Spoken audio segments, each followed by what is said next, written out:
Bismillahirrahmanirrahim. Assalamualaikum warahmatullahi wabarakatuh dan salam sejahtera. Yang berbahagia Profesor-Profesor, Datuk-Datuk, Datin-Datin, para pembentang kertas kerja seminar dan hadirin yang dihormati sekalian.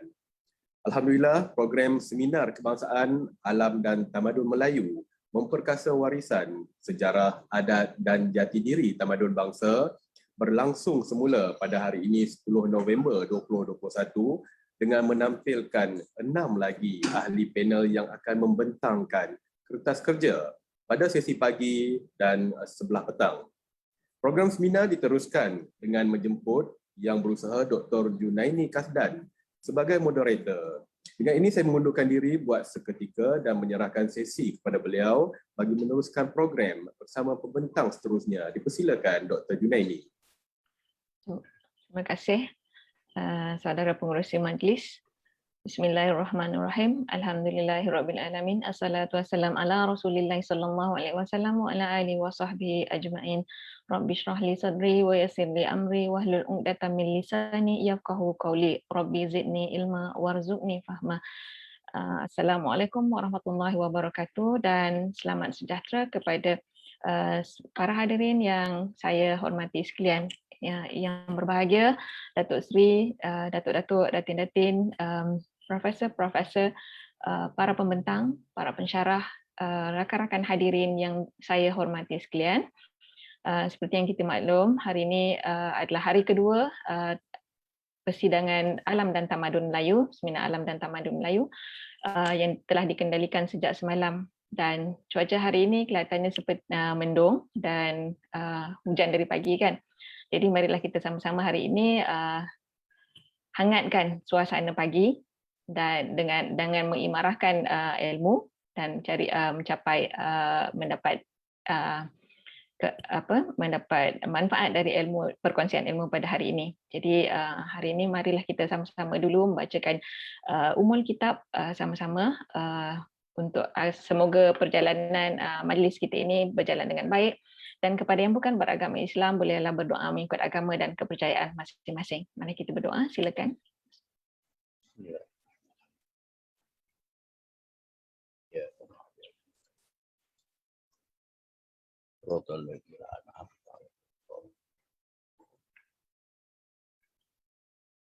Amin. Baik, saya sekali lagi saya Junaini binti Kasdan. Saya mohon izin untuk meneruskan acara pagi ini. Hari ini kita ada pagi ini kita ada 5 pembicara yang semuanya hebat-hebat belaka yang sepatutnya saya tidak perlu memperkenalkan satu persatu. Dan kita ada yang berbahagia Profesor Datuk Seri Dr. Awan Sarian. Kita juga ada Profesor yang berbahagia Profesor Emeritus Syamhuri Siwar. Kita juga ada yang berbahagia Profesor Dr. Nur Hashimah Jalaluddin. Selanjutnya kita ada yang berbahagia Profesor Madya Dr. Nurhanita Abdul Majid dan terakhir kita ada yang berusaha Tuan Haji Fauzi Muda.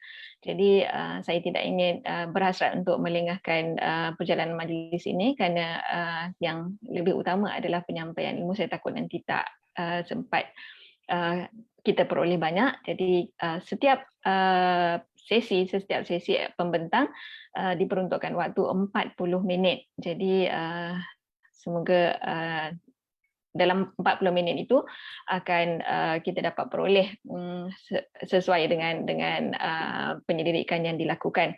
Dan sesi soal jawab akan saya kumpulkan setelah ke-5 pembentang membentangkan kertas masing-masing. Jadi untuk yang pertama, saya persilakan yang berbahagia Profesor Datuk Dr. Awan Sarian. Saya bacakan sedikit biodatanya walaupun mungkin tak perlu, tapi saya bacakan sedikit. Profesor Datuk Seri Dr. Awan Sarian ialah pengarah Institut Alam dan Tamadun Melayu yang ke-12. Jadi kita beruntung sebab kita ada pengarah yang hebatlah. Okay, baik. Dan selanjutnya sebenarnya beliau bertugas di banyak tempat, terutama di Beijing dan sebagainya. Jadi saya tak perlukan baca lanjut, mungkin boleh dibaca seterusnya. Dan pagi ini beliau akan membawakan tajuk tentang bahasa Melayu sebagai warisan tamadun dan asas pembentukan jati diri keluarga Malaysia. Jadi tanpa melengahkan masa, saya persilakan yang berbahagia Datuk Seri untuk membentangkan. Terima kasih.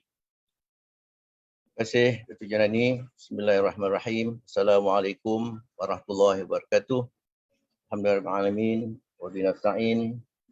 Salatu wassalamu ala asyrafil anbiya'i wal mursalin wa ala alihi wa sahbihi ajma'in.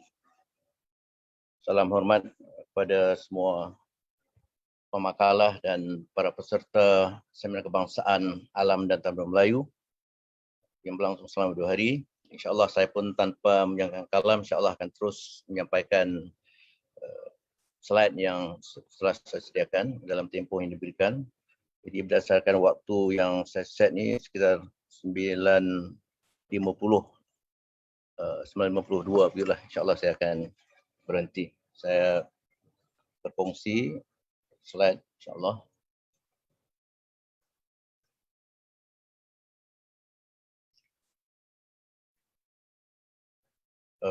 Adakah slide saya sudah? Belum ya? Sudah Datuk Seri nampak. Yang keluar tu seperti slide lain nampak, seperti poster.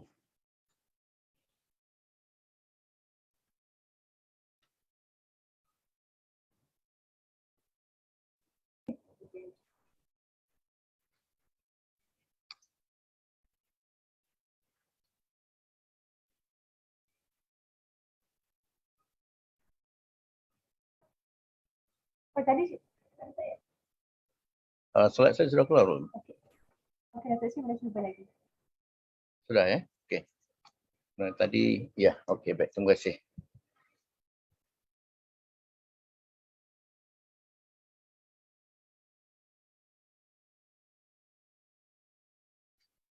Baik, kertas yang ditugaskan pada saya berjudul Peranan Bahasa sebagai Warisan Tamadun dan Asas Pembentukan Jati Diri Keluarga Malaysia. Kita kaitkan dengan gagasan terbaru pemerintah atau presiden kita, iaitu Keluarga Malaysia.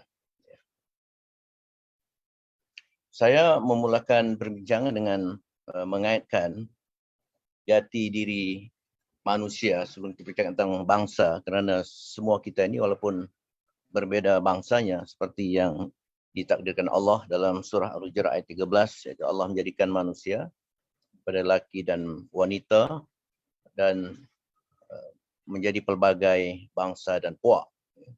Jadi sebelum kita bercakap tentang soal keluarga Malaysia, kita harus juga melihat konsep atau gagasan keluarga insan, keluarga manusia sejagat. Dan sumber yang saya gunakan pertama yang sumber Nas, dan ini juga merupakan latar berkaitan dengan epistemologi alam Melayu yang sebelum disentuh dengan mendalam oleh Profesor Ulung Datuk Syamsul Amri. Kita menggunakan epistemologi kita sendiri selain menghormati dan meraihkan epistemologi lain yang mungkin ada manfaat pada alam tamadun Melayu. Jadi berdasarkan sumber Nas, beberapa saja yang saya kutip dalam surah Ar-Rahman, dalam surah At-Tin, surah Al-Baqarah itu jelas bahawa bahasa merupakan asas jati diri manusia. Jadi secara ringkas saya paparkan beberapa ayat yang berkaitan tanpa perlu saya membacanya. Kita dapat melihat dalam surah Ar-Rahman sendiri ayat 4, Allah menjelaskan bahawa bahasa itu ialah kurniaan yang diberikannya kepada manusia. Jadi artinya ini sangat penting dalam konteks jati diri manusia, kerana bahasa kadang-kala dilihat atau dinilai oleh setengah kalangan sebagai sesuatu yang biasa-biasa saja dan tidak sangat dikaitkan dengan soal jati diri asas insan ataupun manusia. Kemudian demikian juga dalam surah Al-Baqarah itu jelas awalnya manusia pertama dijadikan diciptakan oleh Allah, iaitu Nabi Adam AS, maka ilmu pertama dan kemahiran pertama yang diberikan ialah ilmu dan kemahiran bahasa. Wa 'allama Adam asma kullaha. Ini saya kira penting kerana tanpa bahasa manusia tidak akan dapat membentuk jati diri, tidak dapat mengembangkan dan membina tamadun mereka, dan tidak dapat memperoleh dan mengembangkan ilmu. Jadi bahasa pertama-tama yang sudah pun menjadi unsur terpenting bagi manusia. Seterusnya juga dalam satu ayat lain, dalam ayat 172 Al-A'raf, jelas bahawa Allah telah menggunakan bahasa sebelum manusia lahir ke dunia dalam bentuk yang tidak dapat kita ketahui kerana itu berlaku di alam roh. Seperti kata Allah pada Nabi Muhammad SAW, ada kata kamu ditanya tentang roh, maka katakanlah bahawa roh ialah urusanku, urusan Allah. Tapi kita meyakini bahawa sebelum kita lahir ke dunia, semua manusia telah pun dikunai bahasa melalui dialog antara Khalik atau Allah dengan manusia. Alastu birabbikum, pertanyaan Allah, bukankah aku ini Tuhanmu? Dan kita semua menjawab dengan yakin bahawa qalu bala syahidna, dan kita bersaksi bahawa Allah itulah Tuhan kita. Maka ini sangat jelas unsur asas jati diri insan atau manusia keseluruhannya. Dan dalam konteks ilmu barat pun kita dapati ada aliran-aliran atau mazhab linguistik yang mengakui bahasa itu sebagai sesuatu yang dianugerahkan oleh Allah, walaupun barangkali ahli linguistik seperti Chomsky tidak menyatakannya secara jelas ini soal hubungan dengan Allah, tetapi apabila Chomsky mengakui bahasa itu satu bentuk kenuranian, satunya innate, satu innate capacity, satu kemampuan yang innate, maka itu sebenarnya ada kaitan dengan soal bahasa telah pun ada pada setiap manusia sebelum manusia lahir ke dunia. Dan Baiko sendiri mengatakan ada hubungan antara wujud dan primordial bahasa dengan Tuhan. Jadi saya tidak akan berpanjang lebar bicara soal teoretikal ataupun aspek latar ilmu ataupun teorinya, tetapi mengambil manfaat daripada Nas dan juga rumusan ahli-ahli falsafah dan ahli bahasa termasuk dari barat. Ya. Dan juga penting untuk kita mengetahui bahawa Allah juga telah mengurniakan bahasa kepada setiap bangsa. Artinya tiap-tiap bangsa itu digunakan bahasa masing-masing dan kitalah yang diberi taklif ataupun tanggungjawab untuk mengimarahkan, mengembangkan dan memajukan bahasa kita. Jadi tidak ada suatu hakikat bahawa hanya ada satu bahasa di dunia yang memungkinkan semua manusia atau semua bangsa akan maju. Ini sebenarnya bersalahan dengan sunnatullah, bersalahan dengan aturan dan ketentuan Allah. Jadi kita diberi taklif untuk memajukan bahasa yang dikurniakan oleh Allah. Itulah kaitan yang penting dalam soal kita membentuk keluarga Malaysia, membentuk perpaduan, membentuk jati diri dan nilai bangsa kita berdasarkan acuan kita termasuk bahasa yang telah digunakan Allah, Tuhan kepada umat di negara kita. Dan konteks ini adalah bahasa Melayu bagi seluruh rakyat negara kita. Ya, ini tentang soal bahawa Allah juga mengutus para rasul dalam bahasa yang dipahami oleh kaumnya. Ini ada kaitan dengan soal pemilihan bahasa sebagai bahasa pengantar utama yang berdasarkan bahasa kita sendiri. Ini juga diakui oleh UNESCO dalam piagam disebut keberkesanan pendidikan melalui bahasa sendiri. Terus pada fungsi bahasa sebagai jiwa bangsa dalam kaitannya nanti dengan tamadun alam Melayu dan juga dalam konteks pembinaan atau pembentukan keluarga Malaysia. Yang pertama, fungsi bahasa dapat dilihat sebagai asas pembentukan konsep diri manusia. Dua, sebagai asas pengilmuan manusia. Seperti Nabi Adam itu digunai bahasa untuk sebenarnya pemerolehan dan pengembangan ilmu. Dan itulah yang berterusan juga pada zaman rasul-rasul, nabi-nabi hingga umat sekarang. Kemudian yang ketiga, sebagai perantaraan perhubungan sosial yang penting kerana kita berada di dunia, kita harus menjaga tata krama kita, tata susila kita termasuk dalam soal berbahasa. Jadi kaitan bahasa dengan tingkah laku, dengan sahsiah itu sangat penting diperhatikan dalam konteks memelihara hubungan sosial, apatah lagi dalam konteks keluarga Malaysia. Ya. Kemudian sebagai perantaraan pewarisan tamadun yang kita bicarakan selama 2 hari ini dalam berbagai bidang, arkeologi, sains, kejuruteraan, seni bina dan sebagainya, itu semua hanya dimungkinkan dapat diwariskan melalui bahasa. Tanpa bahasa kita tidak dapat mengenal pasti apakah bentuk pemerintahan pada zaman Sriwijaya sebagai contoh sistem kedatuan, kemudian zaman sudah Islam sistem kesultanan, dan itu semua hanya mungkin dapat kita warisi, kita kenal pasti melalui bahasa. Soal warisan karya-karya undang-undang, karya historiografi atau sejarahan, karya undang-undang atau teks hikayat, epik, hang tuah, juga ketatanegaraan seperti Tajus Salatin, Bustanus Salatin, pantun, syair, gurindam, qit'ah, nazam, itu semua hanya dapat kita warisi melalui bahasa. Jadi bahasa sangat penting dalam konteks pembinaan dan pengembangan tamadun manusia. Secara ringkas, saya tidak akan memanjangkan kalam tentang soal pertamanya bahasa berfungsi sebagai asas konsep diri manusia. Kerana manusia sahaja yang berkaitan dengan konsep diri. Dan seperti yang dijelaskan Al-Quran, oleh hadis Nabi, oleh para ulama dan bahkan sarjana barat juga, bahawa manusia itu pada hakikatnya terdiri pada 2 juzuk besar, iaitu diri yang rohani, diri yang batin dan diri yang zahir. Diri yang zahir dengan mudah kita fahami dengan melihat anggota badan yang tampak pada zahirnya. Sedangkan diri yang batin, diri yang rohani itu terangkum dalam beberapa istilah yang dikenal sebagai qalbu, atau qalb, akal, rohani, sanubari, nurani, hati, jiwa, emosi, perasaan, rasa dan sebagainya. Itu merupakan diri yang batin. Dan bahasa menurut analisis para ulama dan juga sebahagian sarjana barat sendiri merupakan diri yang batin kerana bahasa itu menyatu dengan akal. Dan makanya manusia dikenal sebagai rational animal ataupun haiwan natiq, al-haiwan an-natiq itu kerana nutuk, natik bernutuk, iaitu manusia ataupun makhluk yang dikunai Allah berkemampuan untuk berfikir dan berbahasa. Jadi maka itu ada ahli bahasa juga yang mengatakan bahasa sebagai operasi mental, sebagai sebagai operasi akal, dan itu merupakan bukti bahawa bahasa ialah bahagian diri yang hakiki, bahagian diri yang rohani, dan itulah yang menentukan sikap kita, sahsiah kita, tingkah laku kita, kerana semua bermula dengan niat.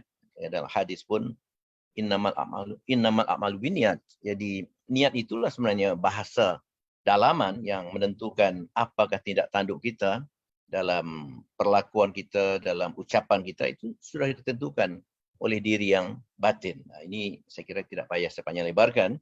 Ini bukan kuliah falsafah bahasa, tetapi ringkasannya begitu. Artinya bahasa sangat menentukan sikap kita, pendirian kita, tingkah laku kita.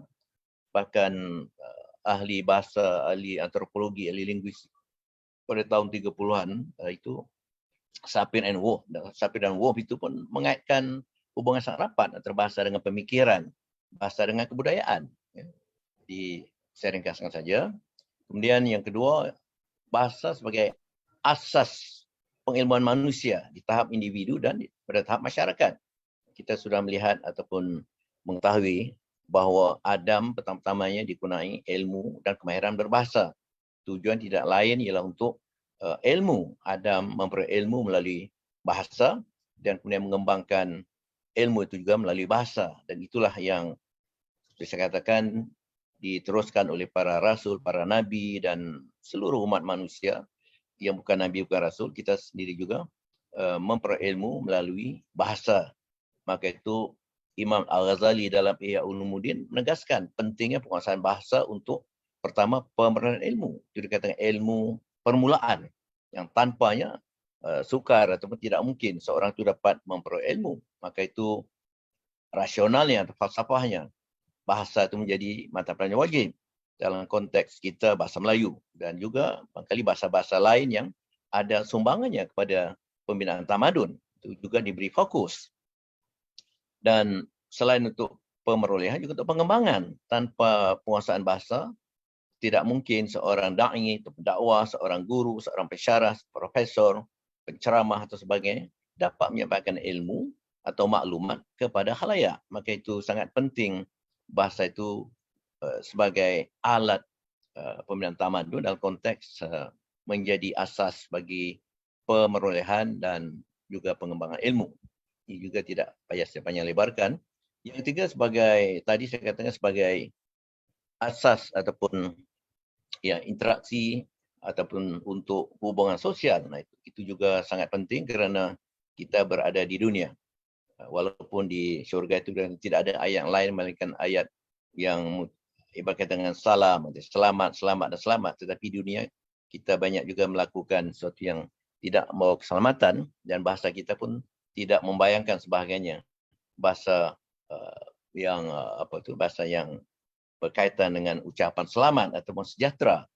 Banyak juga bahasa sekarang yang digunakan oleh manusia yang sebenarnya menjerumuskan manusia pada perpecahan, permusuhan, persengketaan dalam keluarga, di tengah-tengah masyarakat, bahkan dalam konteks negara, politik dan sebagainya. Dan ini sangat penting kerana tanpa menjaga adab dalam bahasa, kita akan mengeruhkan keadaan dan memecah belahkan hubungan keluarga, hubungan persahabatan, hubungan antara anggota masyarakat dan konteks yang lebih besar dalam hubungan antara rakyat sebuah negara dan bahkan di peringkat yang lebih luas hubungan antara bangsa. Maka itu sangat penting bahasa itu dijaga sebagai alat yang mengawal perhubungan manusia sosial. Dan yang keempat tadi saya bercakap tentang soal fungsi bahasa sebagai asas pewarisan tamadun, dan inilah saya kira fokus yang akan terus saya garap insya-Allah. Dan jelas bahawa dalam pertumbuhan tamadun manusia yang direkodkan katanya seawal 5 abad sebelum Masih, 500-600 tahun sebelum Masih, iaitu tamadun Yunani, itu jelas berkembang dan maju serta mewariskan unsur-unsur tamadun barat dan juga tamadun dunia kerana perkembangan bahasa pada waktu itu. para ahli falsafah seperti Thales, Socrates, Plato, Aristoteles, Heraclitus, dan ratusan yang lain itu membicarakan perihal alam, perihal kosmologi, perihal etika, perihal undang-undang, perihal politik dan pemerintahan, perihal pendidikan, perihal metafizik. Itu semua dengan menggunakan bahasa yang dikatakan sebagai alatnya, juga sebagai teropong bagi mengkaji alam. Jadi jelas bahawa dengan bahasa semua ilmu itu dikembangkan, diperoleh, dan hingga kini seperti kata Bloomfield dalam tulisannya, hampir tidak ada unsur dalam Quran Barat sekarang yang katanya yang tidak mewarisi unsur-unsur tamadun dari Yunani, dan itu semua jelas saya katakan dikembangkan, disampaikan melalui bahasa. Artinya pada waktu awal-awal tamadun manusia sendiri, perhatian ilmuwan, pemikir, bahkan pemimpin terhadap bahasa itu sangat penting. Ya, tidak ada sesuatu yang dapat diungkapkan tanpa penguasaan bahasa. Maka itu retorik telah mula muncul dalam 5 abad sebelum Masihi. Retorik, walaupun barangkali ada salah guna retorik dalam konteks tertentu, tapi retorik sebagai asas bahasa yang berkesan secara positif mesti dikuasai, dan adab berbahasa seperti saya katakan. Ya, dalam konteks sekarang kita bercakap tentang dewan yang mulia sebagai contohnya jelas, tapi bahasa yang tidak mulia, akhlak kurang mulia pada setengah-setengah ahli dewan rakyat, ahli. Saya katakan terus terang begitu saja. Jadi ini semua kerana Bangladesh tidak menginsafi bahawa bahasa itu sangat penting dalam konteks ketamadunan, peradaban.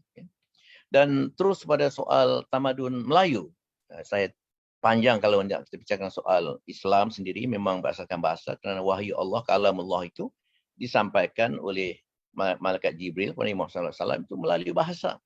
Jadi jelas tanpa bahasa tidak mungkin segala ajaran, ilmu tanzil atau ilmu wahyu, bahkan ilmu duniawi itu tidak akan mungkin dapat disampaikan oleh cendekiawan, oleh falsafah dan juga ilmuwan, saintis Islam kalau tidak melalui bahasa. Ya. Tamadun Cina sendiri yang 5,000 tahun sudah bermula, 5,000 tahun yang lampau, seperti yang sedikit saya baca waktu bertugas di negara Cina, itu jelas sangat mengutamakan bahasa yang jelas. Tanpa bahasa yang jelas, yang berisi bagaimana Confucius saya dapat melahirkan Analects yang menjadi asas falsafah ataupun pemikiran yang juga tamadun Cina. Demikian juga ahli pemikir yang lain. Dalam konteks tamadun Melayu, jelas apabila umat Melayu, ini telah pun dibincangkan panjang lebar semalam sekira, iaitu diyakini bermula puluhan ribu tahun yang lampau dalam konteks tamadun pentas Sunda yang asalnya berada di satu kawasan tanah yang satu sebelum berlaku proses alamiah menyebabkan akhirnya terbentuk kepulauan dan sebagainya. Yang penting ialah bahawa tamadun Melayu telah menjadi tamadun asal puluhan ribu tahun yang lampau menurut hasil kajian arkeologis, antropologis, ahli linguistik sejarawi dan juga kajian bidang-bidang yang lain. Jadi dengan demikian, tamadun Melayu sejak awal lagi telah seiring perkembangannya dengan bahasa Melayu.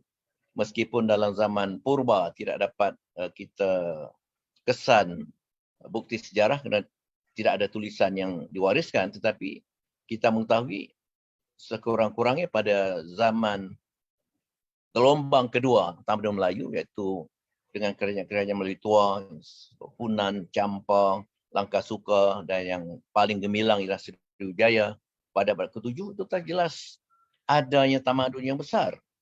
Bahasa Melayu seperti yang dicatat oleh pendeta Buddha yang masyhur dalam zaman dinasti Tang, iaitu ke alam Melayu yang bermukim 6 bulan di Fosheh di Sumatera ataupun di ibu kota Sriwijaya, bermukim juga di Kalah ataupun di Kedah Tua, membuat catatan yang sangat penting, dan ini tersimpan dalam koleksi tulisan I Ching di kuil Buddha terbesar di China, dan pada masa kuil terbesar di dunia. ikut tasyian, dan saya telah berkunjung 2-3 kali dan saya mendapati koleksinya itu sangat penting meskipun tidak dapat saya fahami kerana dalam tulisan Pahlawa. Tetapi jelas bahawa I Ching merumuskan bahasa Melayu dalam zaman kerajaan tua itu telah melaksanakan 3 fungsi utama. Pertama sebagai bahasa pemerintahan, dan kita tahu Sriwijaya sebagai kerajaan maritim yang besar menguasai sebagian besar kawasan alam Melayu baru itu hingga di Sekretengkera di segi fizikalnya, dan hubungan diplomatik atau hubungan dengan kerajaan Sri Lanka tua itu juga dapat dikesan kerana ada hubungan, ada warkah yang dapat kita lihat di arsip negara di Colombo. Saya pernah ke situ dan Ketua Pengarah Arsip Sri Lanka menunjukkan adanya hubungan antara Sriwijaya dengan Sri Lanka lama. Jadi artinya bahasa Melayu telah digunakan sebagai bahasa pemerintahan dalam satu sistem kedatuan yang berakar kemudian menjadi sistem kesultanan. Dan kemudian yang kedua, fungsi dalam bahasa pengajian, kerana tercatat dan kini kita dapat melihat rekonstruksi yang dibuat di Jambi di pinggir Sungai Batanghari itu telah direkonstruksi dan terdapat tapak-tapak atau biara tempat pengajian agama Buddha yang menggunakan bahasa Melayu menurut catatan I Ching pada abad ke-7. Dan bahasa Melayu sudah menjadi lingua franca dengan kedatangan atau pertembungan, interaksi dengan orang India, orang Cina dan sebagainya. Nah, kita lihat juga pada zaman itu telah bermula seperti yang juga dibincangkan dengan mendalam oleh Profesor Datuk Waram di Wandau semalam, kerana dalam zaman abad ke-7 itu pada batu-batu bersurat telah tertampil pelbagai sudut ilmu, soal ilmu matematik, pengurusan seperti yang dikaji oleh Profesor Emeritus Syarif Ma'zin dengan rakan-rakannya. Itu jelas. Saya sendiri ada di hadapan saya buku Unsur Rekor Sains Melayu-Indonesia dalam bahasa Melayu sejak abad ke-5 Masih yang disusun oleh Profesor Syarif Ma'zin dengan lebih daripada 10 orang kali penyidik lain yang menghasilkan kajian tentang bahasa Melayu dan pertumbuhan ilmu pada zaman awal.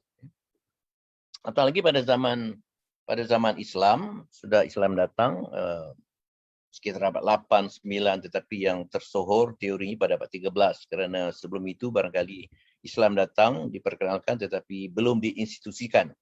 Tapi pada abad ke-13, Samudra Pasai, kemudian Melaka, Aceh, Kedah di Kalimantan, Patani dan sebagainya, Brunei, barulah Islam itu dilihat sebagai suatu agama yang diinstitusikan, artinya menjadi agama rasmi, agama yang diterima oleh pihak istana. Dan jelas bahawa dengan kedatangan Islam itu, bahasa Melayu sendiri mengalami suatu transformasi besar-besaran dalam konteks kosakatanya, dalam konteks tulisannya, dalam konteks retorik, dalam konteks wacananya. Dalam konteks tulisan kita menyaksikan bagaimana Jawi mengangkat bahasa Melayu sebagai bahasa yang merentas etnik. Saya kata merentas etnik bukan kerana hanya dalam bahasa Melayu Jawi itu digunakan. Saya mewarisi kitab almarhum ayahanda saya. Kitab Premba itu dalam bahasa Jawa tetapi bertulisan Jawi, dengan tanda-tanda diakritik, tanda-tanda fathah, kasrah, dhammah, tanwin, sukun, tasydid dan sebagainya. Jadi demikian juga dalam tulisan Sunda, saya perhatikan ada, suatu saya buat kunjungan ilmiah sedikit di Makassar juga ada. Dalam bahasa Bugis, tapi tulisannya Jawi. Meskipun orang Bugis memiliki tulisan tradisi, tulisan Serang. Jadi ini bukti bahawa Jawi telah mengangkat bahasa Melayu menjadi bahasa yang merentas etnik. Dan maka itu Aceh sendiri yang mempunyai bahasa sendiri tetapi justru menggunakan bahasa Melayu. Hamzah Fansuri, Nuruddin Araniri, Abdul Rauf Al-Singkili, Syamsuddin Al-Sumatrai dan sebagainya menggunakan bahasa Melayu, tidak menggunakan bahasa Aceh. Artinya bahasa Melayu telah mengangkat tamadun Melayu menjadi tamadun supra yang merentas etnik, merentas wilayah di alam Melayu. Itu kerana adanya Jawi.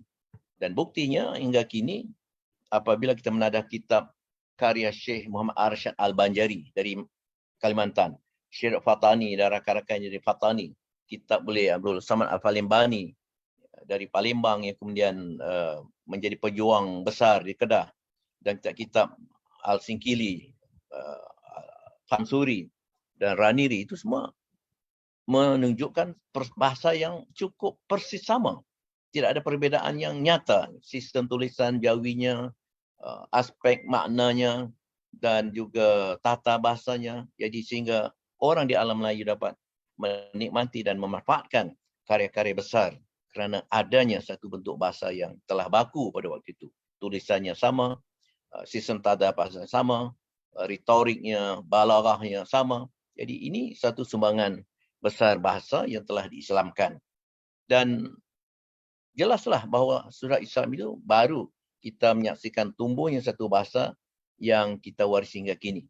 Kita tidak dapat mengaitkan bahasa Melayu moden, bahasa Melayu kini dengan bahasa Melayu kuno sebagai contoh. Kerana tulisannya pertama Pallava tidak dapat difahami. Yang kedua dari segi teks atau wacana kosakatanya, meskipun ada perkataan tertentu seperti puluh, ratus, laksa, datang, mudik, tetapi kesan wacana bila saya sendiri membaca saya tidak faham. Itu pun telah sesudah di transkripsi ke dalam Rumi pun masih tak dapat dipahami. Tentang pembukaan Sriwijaya itu dalam bahasa yang sangat asing, tetapi bahasa dalam hikayat, katakan dalam sejarah Melayu, Sulatus Salatin, Tufatun Nafis, dalam Hukum Kanun Melaka, dalam Tajus Salatin dan sebagainya, sekurang-kurangnya masih dapat kita fahami. Dan itu bukti juga dapat kita lihat pada Batu Pusaran Terengganu. Dapat kita fahami meskipun ada sejumlah kosakata yang arkaik yang suka dipahami. Jadi ini saya kira perkembangan bahasa Melayu dan konteks mengangkat tamadun Melayu, tamadun alam Melayu. Seperti kata Profesor Syamsul, kita beralih dari pengajian Melayu kepada pengajian alam Melayu. Saya kira itu dapat kita setujui. Kita melihat alam Melayu satu yang supra sifatnya, bukan parokial, bukan tertakluk pada batas geopolitik tertentu. Dan jelas bahawa bahasa Melayu menjadi alat yang mengangkat dan mengembangkan pelbagai bidang ilmu yang tidak pernah diketahui.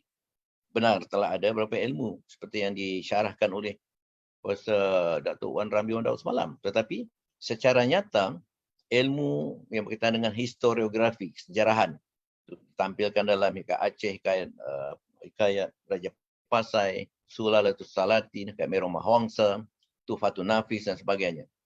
Jelas. Kemudian dalam Undang-Undang Hukum Kanun Melaka, Undang-Undang Kecil Laut Melaka, Undang-Undang 99 Perak, Undang-Undang Siak, Undang Pahang, Undang-Undang Johor dan sebagainya.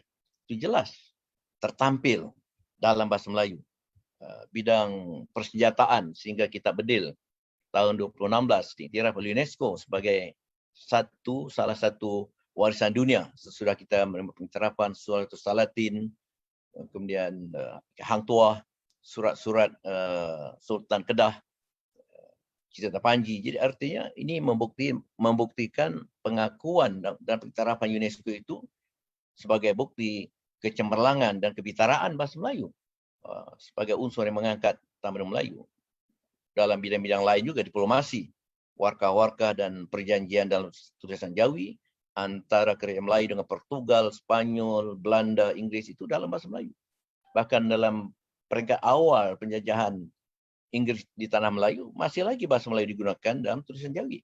Saya selalu bercerita tentang bagaimana hubungan Yah Loy dengan Ketua Polis Selangor pada tahun 1880. Mereka juga berutus surat dalam tulisan Jawi. Walaupun kita yakin tentulah dengan perantaraan jurubahasa, terjemah. Tetapi sekurang-kurangnya itu bukti bahawa bahasa Melayu dan tulisan Jawi menjadi unsur penting dalam tamadun di alam Melayu. Jadi saya sudah bicara tentang soal bahasa Melayu dalam konteks merentas etnik, merentas wilayah. Bahasa Melayu mengangkat pelbagai wacana dalam pelbagai ranah, pelbagai bidang tadi, undang-undang, historiografi, persenjataan, kitab tib, perubatan dan sebagainya, diplomasi. Itu ialah bukti yang jelas. Maka itu 100 lebih institusi di seluruh dunia yang mengkaji tamadun Melayu yang dikatakan sebagai Malay Indonesian Studies. Itu sebenarnya bukti bahawa kegairahan para sarjana antarabangsa mengkaji warisan tamadun Melayu dalam kaitan dengan hasilnya dalam bentuk bahasa, manuskrip Melayu lama yang tersimpan lebih kurang 20,000 judul, 2,000 salinan ataupun termasuk asal di Leiden University, di Frankfurt, di Manchester University, di Moskow dan bahagian lain di dunia. Itu juga dengan jelas menunjukkan bagaimana tamadun Melayu diangkat oleh bahasa Melayu. Saya terus pada soal, satu juga hal yang penting bagaimana bahasa Melayu seperti rumusan Profesor Syed Akib Al-Atas telah membentuk satu kesedaran kebangsaan baru berasaskan penerangan saya sebut tadi, bahasa yang merentas etnik, ratus etnik di alam Melayu, merentas wilayah di alam Melayu. Maka bahasa Melayu telah membentuk satu faham kesedaran kebangsaan baru yang menyatukan fikrah, menyatukan akidah, menyatukan pandangan sarwa ataupun pandangan alam, worldview masyarakat Melayu. Itu satu konsep yang penting sebelum sampai soal nasionalisme ataupun nasionalisme barat yang kemudian muncul sebagai reaksi pada penjajahan. Itu jelas juga nasionalisme yang lain sifatnya. Kerana ada nasionalisme Indonesia, Malaysia, Brunei dan sebagainya. Tetapi nasionalisme yang disemaikan oleh Islam melalui bahasa Melayu waktu itu nasionalisme yang luas sifatnya, yang mungkin kemudian terjemah sedikit berfahaman Melayu Raya walaupun gagal dalam konteks realisasinya. Baik, saya ada waktu lebih kurang 7 minit saya kira.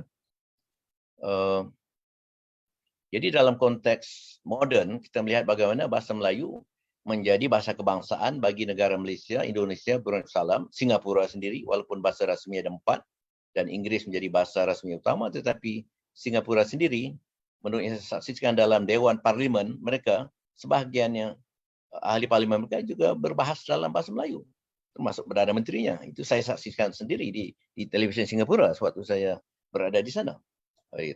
Bahkan ada juga peranan bahasa Melayu di bahagian lain yang tidak menjadikan bahasa kebangsaan. Thailand, Cambodia, Filipina, Laos, dan juga kita ada waris diaspora Melayu di Sri Lanka 60,000 orang yang telah 4 kali saya kunjungi dan kita mengadakan kerjasama. Waris Melayu, diaspora lain di Eropah, di Suriname, sedikit di Madagaskar, di Cape Town dan sebagainya. Jadi kita ada kekuatan dalam konteks Melayu antarabangsa dan juga dalam konteks kebangkitan semangat untuk menentang penjajah dan untuk kemerdekaan timbul yang seperti dikatakan oleh William Roth itu linguistic nationalism, nasionalisme yang berdasarkan bahasa.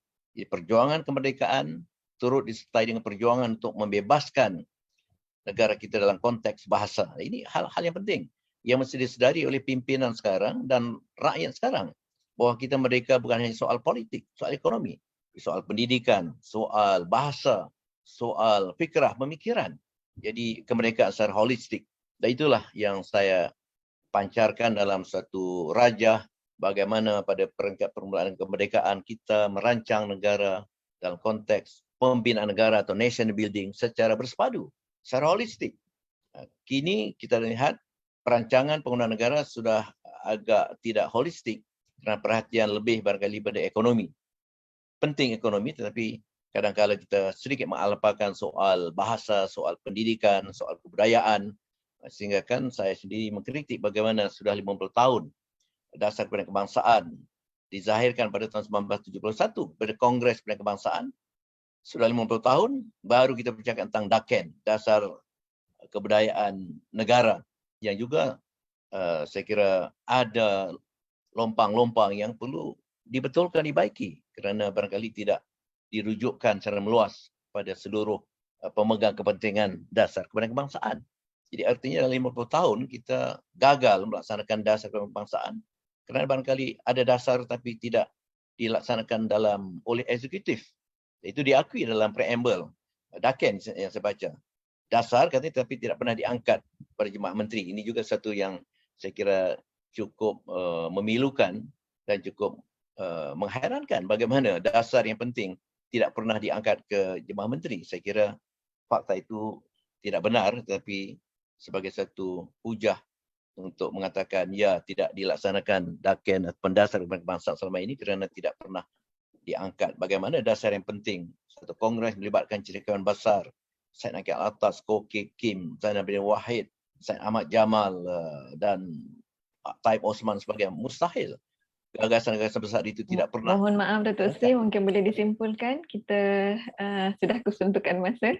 2 minit ada. Okey, baik. Saya Silakan. mengira tadi saya bermula pukul 9.12 kan, jadi mungkin maknanya dalam dalam 2 minit. Jadi begitulah saya menyimpulkan bagaimana bahasa dalam konteks membentuk bangsa Malaysia itu melalui perancangan bahasa, satu perancangan taraf bahasa atau status planning melalui kedudukan bahasa Malaysia sebagai bahasa kebangsaan, bahasa rasmi, bahasa ilmu dan sebagainya. Dan ini saya rumuskan dengan kata-kata almarhum Tun Abdul Rahman Putra, Perdana Menteri pertama, yang mengaitkan bahasa itu sebagai roh dan nyawa negara dan bangsa. Tanpa bahasa kebangsaan atau kita mengabaikan bahasa kebangsaan, maka kita sebenarnya warga negara yang tanpa nyawa atau tanpa roh. Dan ini saya kira ungkapan yang sangat tepat. Dan dalam konteks pembentukan keluarga Malaysia, bahasa Melayu menjadi salah satu asas kontrak sosial sejak kemerdekaan 1997. Dan ini mesti diinsafi, disedari dan dilaksanakan dalam pelbagai program kenegaraan oleh eksekutif, oleh pemerintah, oleh kerajaan dan oleh badan-badan semua yang berkaitan. Ya. Dan asas pelaksanaan pelbagai Persatuan Negara 152 dalam rukun negara, dasar kebangsaan, dasar perpaduan negara yang dilancarkan sekitar bulan Februari 2021. Ini semua menunjukkan asas pembentukan keluarga Malaysia yang ada kaitan langsung dengan bahasa Melayu. Jadi maka itu dalam pengisian gagasan keluarga Malaysia oleh Perdana Menteri ke-9, peranan bahasa Melayu sebagai asas jati diri rakyat Malaysia perlu ditingkatkan dan diperluas. Saya membaca buku Dasar Perpaduan Negara dilancarkan oleh Tan Sri Muhyiddin Yassin sewaktu beliau masih menjadi Perdana Menteri sekitar Februari lebih kurang begitu. Beberapa bab menegaskan pentingnya bahasa sebagai asas perpaduan dan ini sudah dibicarakan 64 tahun lebih daripada itu. Tapi bagaimana bahasa masih belum dapat menjadi asas pembentukan keluarga Malaysia. Ini ialah langkah yang perlu dibuat dalam saya ringkaskan saja itu isu-isunya, iaitu langkah-langkah pemartabatan bahasa Melayu di peringkat kebangsaan, di peringkat serantau dan antarabangsa. Menteri Luar saja baru-baru ini sudah mengisytiharkan ada satu gagasan diplomasi kebudayaan untuk mengangkat segala unsur bahasa, suratan, kebudayaan, sejarah dan warisan kita di mata dunia melalui program diplomasi kebudayaan dengan kerjasama kedutaan yang sangat saya beri penegasan lama. Indonesia berjaya dengan peranan tasih kebudayaan di kedutaan utama di seluruh dunia sehingga program BIPA sebagai contoh, bahasa Indonesia untuk penutur asing sudah walaupun belum mencapai tahap seperti yang British Council dan MASI dan sebagainya, tetapi sudah sangat dikenal di seluruh dunia kerana ada program secara sedar oleh pemerintah Indonesia. Tetapi kita tak apalah walaupun terlambat, tetapi tidak mengapa asalkan sudah ada kesedaran dan mesti digerakkan. Jadi saya tak sempat baca saja, saya akhiri dengan pantun 2 rangkap. Suasa bukan sebarang suasa, suasa saduran emas tempawan. Bahasa sendi tamadun bangsa, dihina jangan, dileburkan jangan. Sriwijaya Samudra Aceh Melaka, pusat gemilang tamadun kita. Majukan bahasa, majukan bangsa, maju negara terhormat di dunia. Sekian, wabillahi taufiq wal hidayah. Assalamualaikum warahmatullahi wabarakatuh. Waalaikumsalam warahmatullahi wabarakatuh. Terima kasih yang berbahagia Profesor Datuk Seri Dr. Awang Sarian dengan judul Bahasa Melayu sebagai Warisan Tamadun dan Asas Pembentukan Jati Diri Keluarga Malaysia. Sebenarnya kalau kita lihat dalam pantun Melayu dulu sudah ada, saya kutip sedikit, tingkap papan kayu bersegi, sampan kulit, sampan sakat di Pulau Angsa, indah tampan kerana budi, tinggi bangsa kerana bahasa. Jadi apa lagi yang kita cari? Okey, baik. Selanjutnya kita bawakan kepada pembentangan selanjutnya. Untuk soal jawab nanti kita kumpulkan dahulu.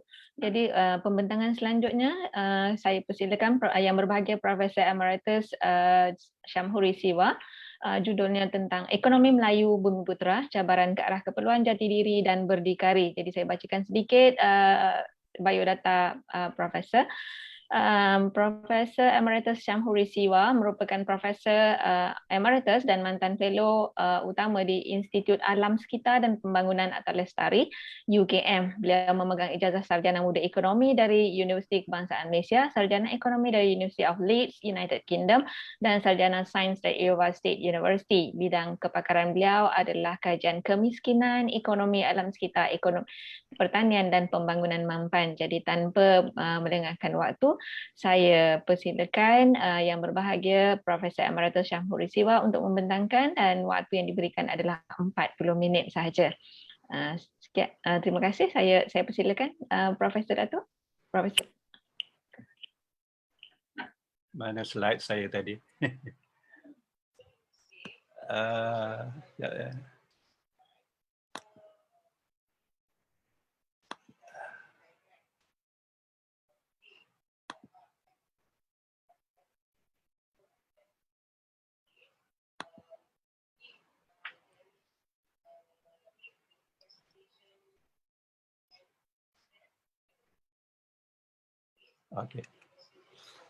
Okey, bismillahirrahmanirrahim. Assalamualaikum warahmatullahi wabarakatuh.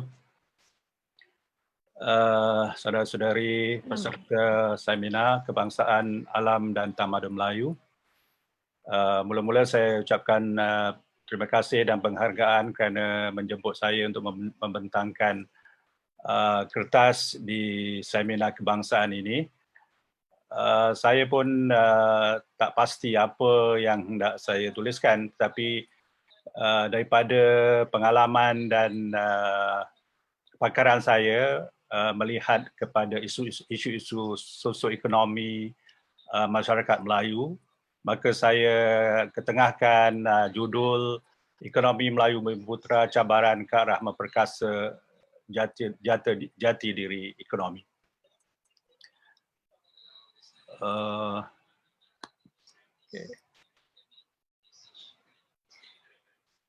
Pembentangan ini akan melihat juga konsep kemiskinan oleh Zabba dan ulasan oleh Ko Aziz. Kemudian ekonomi Melayu dalam fasa DEB, masalah, isu-isu dan masalahnya. Kemudian ekonomi Melayu dalam fasa pasca DEB, meneruskan DEB dan pergantungan, kemudian cabaran ke arah jati diri dan berdikari. Sebagai pengenalannya, saya tidak akan melihat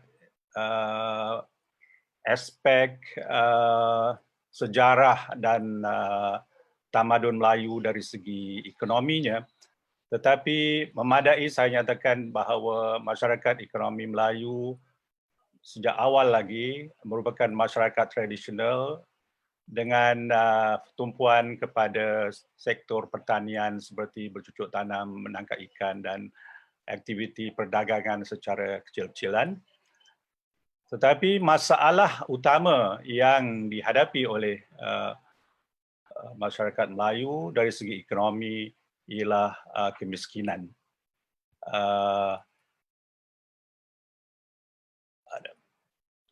Antara penulisan awal yang pernah dilakukan ialah mengenai kemiskinan ialah oleh Pendeta Zabba yang menulis pada tahun 1923.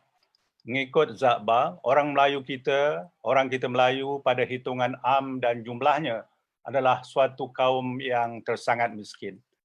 Miskinan itulah sifatnya yang tersangat lengkap dan nyata daripada sifat-sifat kebangsaan lainnya, iaitu juga sebesar-besar kekurangan yang menjadikan mereka kalah atau ketinggalan ke belakang dalam perlumbaan kemajuan. Miskin pada wang ringgit, miskin pada harta benda, miskin pada hemat dan cita-cita, miskin pada pelajaran dan latihan pengetahuan, miskin pada alat-alat kelengkapan otak, dan pada beberapa sifat-sifat keperangaian yang tinggi. dan jadilah mereka tidak dapat tiada daripada tersangkut dalam ketinggalan dalam perjalanan bangsa-bangsa. Jadi mengikut takrif ini, Zakba telah mengulas bahawa kemiskinan Melayu adalah kemiskinan serba-serbi. Bukan saja aspek kebendaan, tetapi aspek moral, aspek perangai, aspek pengetahuan, otak dan cita-cita, serta kelengkapan otak yang pada sifat yang menyebabkan golongan Melayu ini tersangkut dan tertinggal dalam perjalanan bangsa-bangsa. Orang lain sentiasa keluar masuk dan pergi datang dalam negeri orang Melayu, menghimpunkan kekayaan dan menjadikan mereka tuan-tuan tanah yang lebar dengan beberapa banyak hasilnya. Tuan-tuan punya lombong yang tekang dengan makmur pendapatannya. Saudagar-saudagar perniagaan yang hebat-hebat tokoh gudangnya, serta kaya raya dan berlipat ganda keuntungannya. Tetapi bukanlah orang Melayu yang ada kelihatan masuk tangan sedikit dalam segala pekerjaan dan percubaan yang besar-besar ini. Mengikut Engku Aziz dalam bukunya Jejak-Jejak di Pantai Zaman, bahawa pendapat Zakba ini mengenai kemiskinan adalah apa yang kita takrifkan sekarang sebagai kemiskinan relatif yang membandingkan kemiskinan Melayu dengan kaum-kaum lain. Engku Aziz juga menyimpulkan bahawa Zakba telah meramalkan lebih setengah abad lebih awal berbanding Majlis Perunding Negara tentang perlunya membasmi kemiskinan dan menyusun semula masyarakat yang menjadi tunggak kepada dasar ekonomi baru yang diperkenalkan dalam rancangan Malaysia Kedua. Jadi Engku Aziz sendiri mengakui bahawa pandangan Zakba ketiga itu telah mendahului zamannya dan aspek membasmi kemiskinan dan menyusun semula masyarakat telah diutarakannya sejak tahun-tahun dalam 30-an.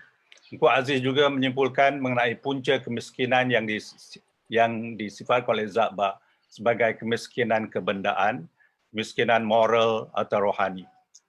Zakba juga berpendapat bahawa punca kemiskinan Melayu adalah kekurangan pelajaran daripada jenis yang betul. Ini adalah satu penegasan yang jelas tentang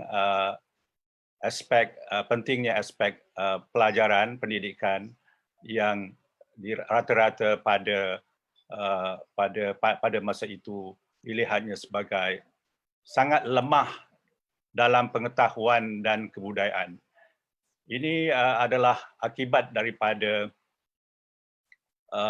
sistem pelajaran yang diwujudkan oleh penjajah Inggeris, terutamanya Winstead pada masa itu, yang menghukum generasi guru dan murid-murid Melayu kepada pengetahuan membuat bakul dan berkebun dan memisahkan mereka daripada aliran umum pelajaran.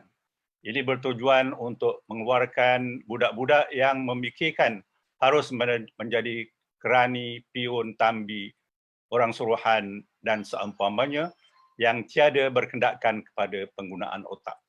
Mengikut Engku Aziz, sistem pelajaran Melayu adalah seperti pokok bonsai atau pokok kerdil yang dibela oleh orang Jepun yang menimbulkan kesan pembodohan dan kemusnahan kepada sistem pelajaran Melayu dan juga kemajuan Melayu. Jalan keselamatan bagi orang Melayu mengikut Zakba ialah pelajaran dari jenis yang betul. Ini satu kenyataan yang bentuknya umum sifatnya, tetapi kita boleh tafsirkan kepentingan pelajaran dalam berbagai cara dan bentuk pada masa ini, seperti yang kita lihat melalui apa yang digagaskan dalam dasar-dasar ekonomi baru, meliputi dasar pembangunan sumber manusia, dasar pendidikan negara yang saya rasa menjadi teras kepada jalan keselamatan bagi orang-orang Melayu. kita masuk kepada zaman dasar ekonomi baru.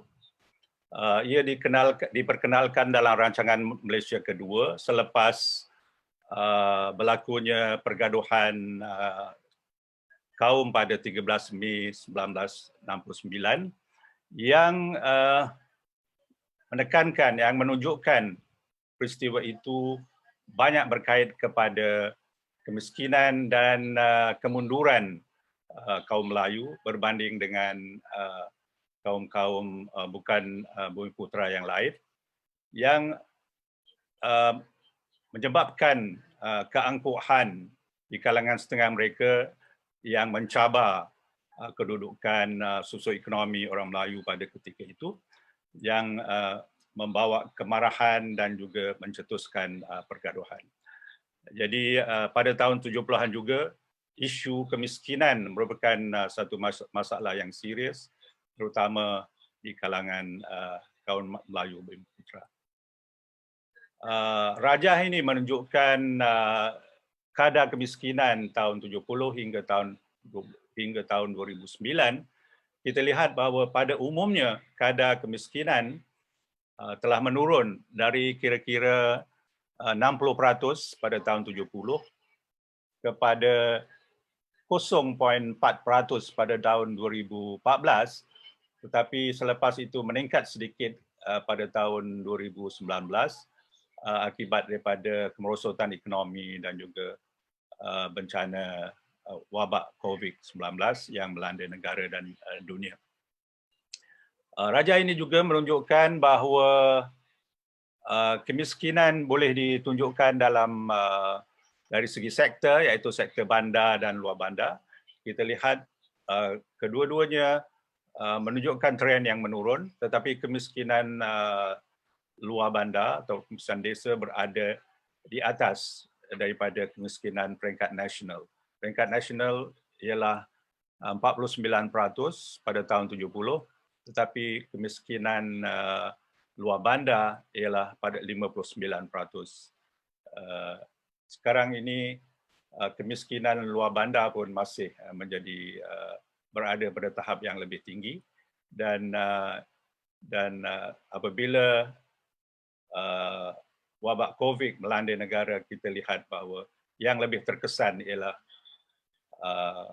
golongan penduduk luar bandar yang menduduki sektor-sektor yang mengalami guna tenaga tidak penuh dan juga pengangguran yang lebih tinggi, iaitu sektor pertanian. Antara isu dan masalah dalam dasar ekonomi baru ini telah menyebabkan ini sudah ya. Ini menunjukkan data keratan rentas kemiskinan pada tahun 70, tahun 90 dan 2019. Mohon maaf, Prof. Slide Prof tidak kelihatan. Tidak kelihatan. Tidak kelihatan di paparan ya? Ya, betul, Prof. Saya tak tahulah, adakah sebab saya tidak link pada Cuba Prof tekan share screen. Share screen di mana ya? Ada di bawah.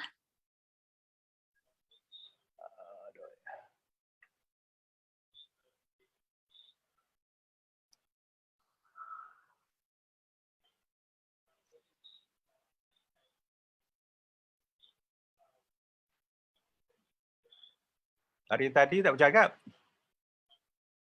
Saya ingatkan saya punya yang tak muncul, punya ramai yang kata tak muncul. Aduh. Share screen.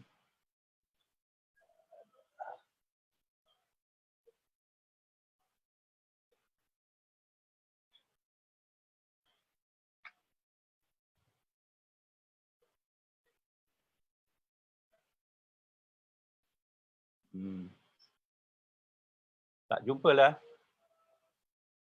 Tak apa, Prof. Prof teruskan saja. Teruskan ya. Baik. Ataupun yang ni ke?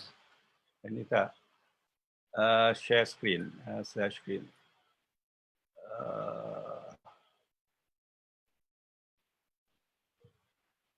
Inilah dia punya apa ni? Dia punya panel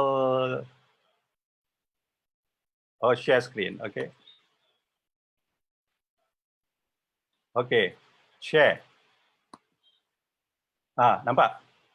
Okey Prof, kelihatan. Okay. Sekejap ya.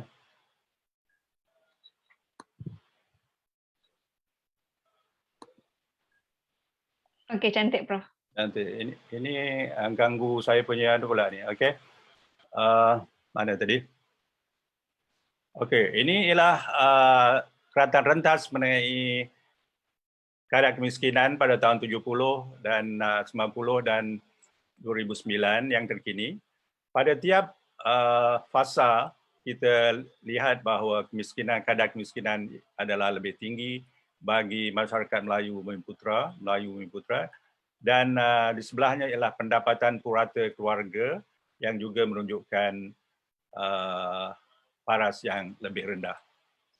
Oleh kerana kemiskinan diukur dengan konsep pendapatan garis kemiskinan, maka pendapatan yang rendah juga akan menentukan lebih banyak peratus penduduk Melayu berada di bawah pendapatan garis kemiskinan berbanding dengan masyarakat Cina dan masyarakat India yang menunjukkan kadar kemiskinan yang lebih rendah serta pendapatan yang lebih tinggi. Kemudian satu isu yang perlu diketengahkan ialah dalam fasa DEB juga telah menunjukkan trend ketidakseimbangan pendapatan. Trend ini diukur dengan pekali Gini daripada 0 hingga 1. Data-data menunjukkan bahawa pekali Gini bagi ketidakseimbangan pendapatan adalah di antara 0.4 hingga 0.5 pada peringkat awal dan menurun selepas fasa DEB kepada 0.442.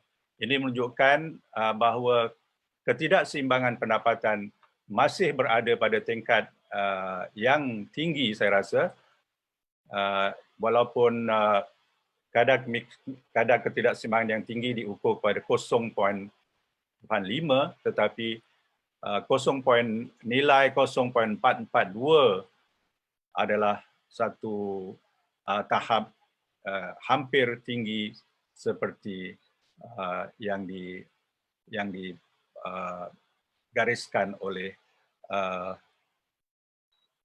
tahap pemberkasaan pendapatan.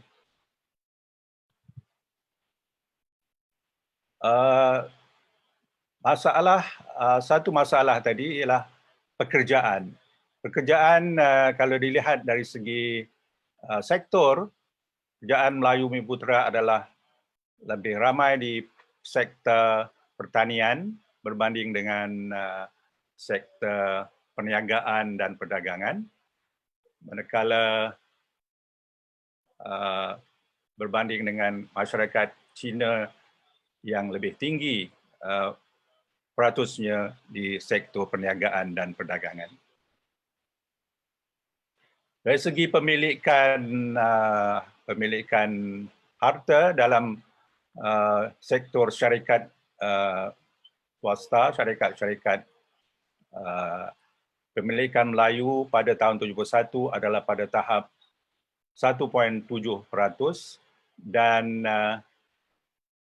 meningkat kepada 14% pada tahun 1990 dan pada tahun 2019 hanya pada 17%, tidak melepasi sasaran 30% yang telah ditetapkan sebagai asas dasar ekonomi baru. Jadi secara rumusannya dalam peringkat DEB ini dari segi pembasmian kemiskinan pada umumnya telah berkurang. Ini berlaku dengan peningkatan pendapatan masyarakat Bumi Putra kadar kemiskinan juga telah berkurang. Pembangunan wilayah masih berlaku yang majoriti ini didiami oleh masyarakat Melayu dan Bumiputera, dan masyarakat Melayu juga melalui pembangunan telah menerima kemudahan asas yang lebih baik. Dari segi penyusunan semula masyarakat, kita lihat bahawa kenaikan pendapatan purata masyarakat Bumiputera, tetapi masalah ketidaksamaan itu masih wujud lagi, yang memerlukan kerajaan melaksanakan dasar perdagangan perindustrian Bumiputera untuk menyokong aktiviti meningkatkan penyertaan ekonomi dan Bumiputera dalam perindustrian dan perdagangan.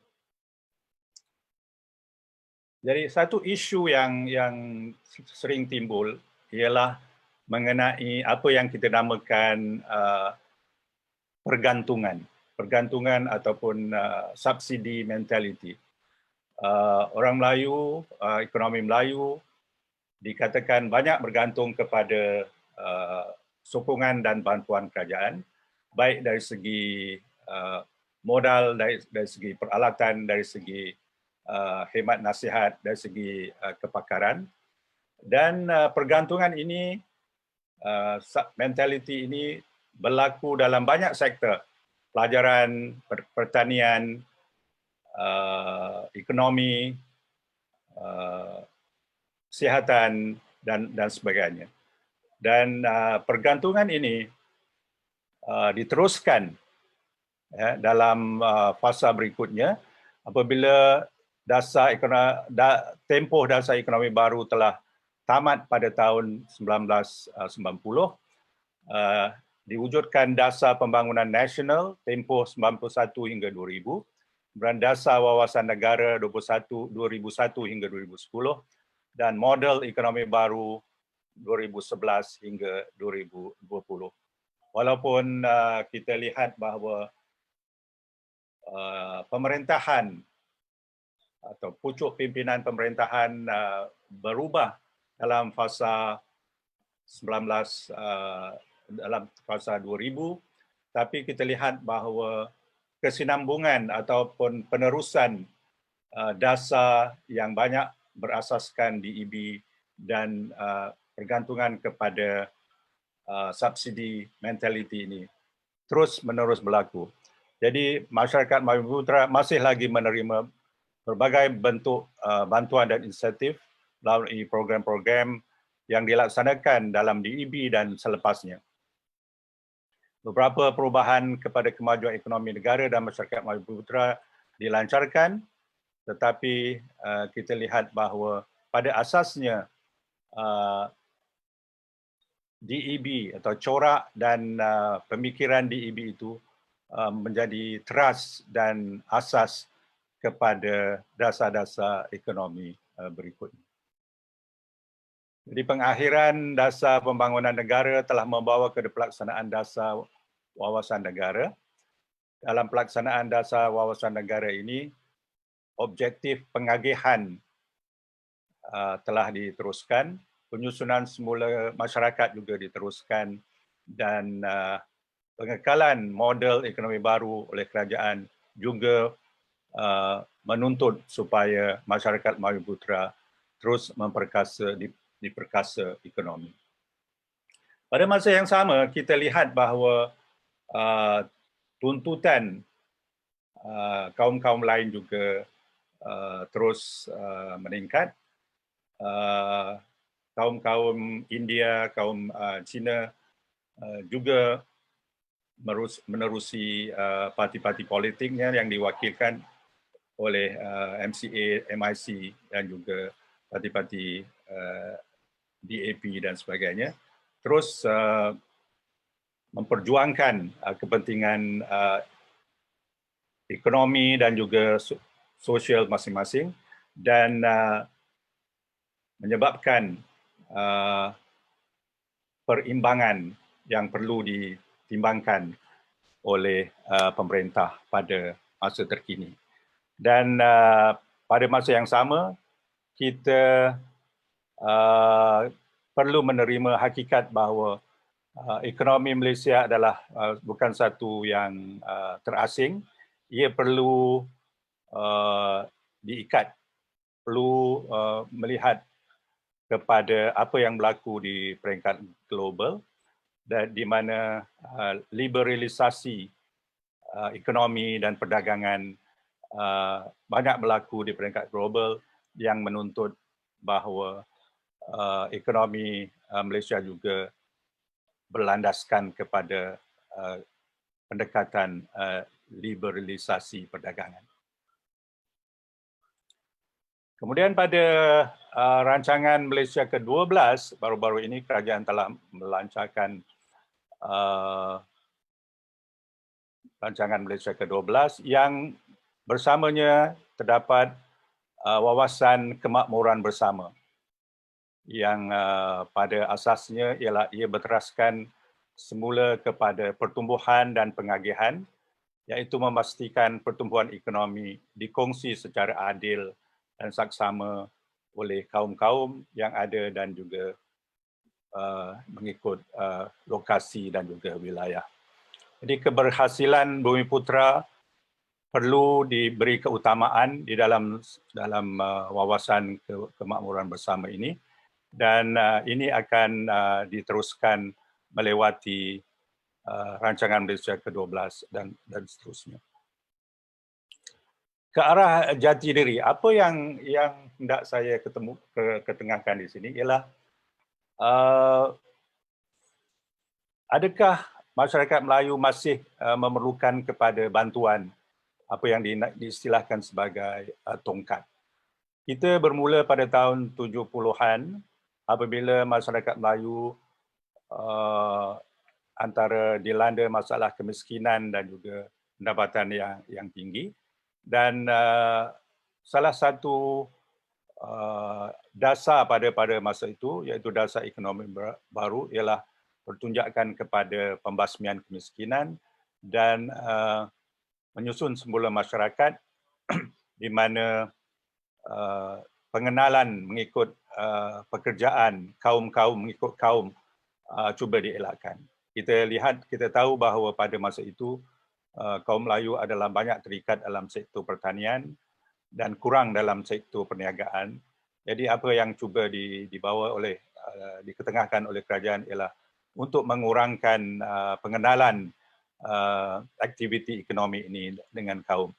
Pada dasarnya kita telah menyaksikan beberapa kejayaan di dalam aspek ini, iaitu peningkatan penyertaan Bumiputera, Melayu Bumiputera dalam perdagangan, dalam ikhtisas, profesionalism dan sebagainya, dan ini membawa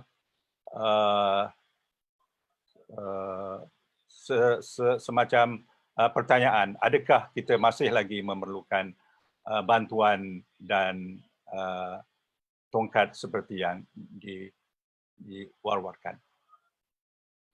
Jadi dalam fasa kini, cabaran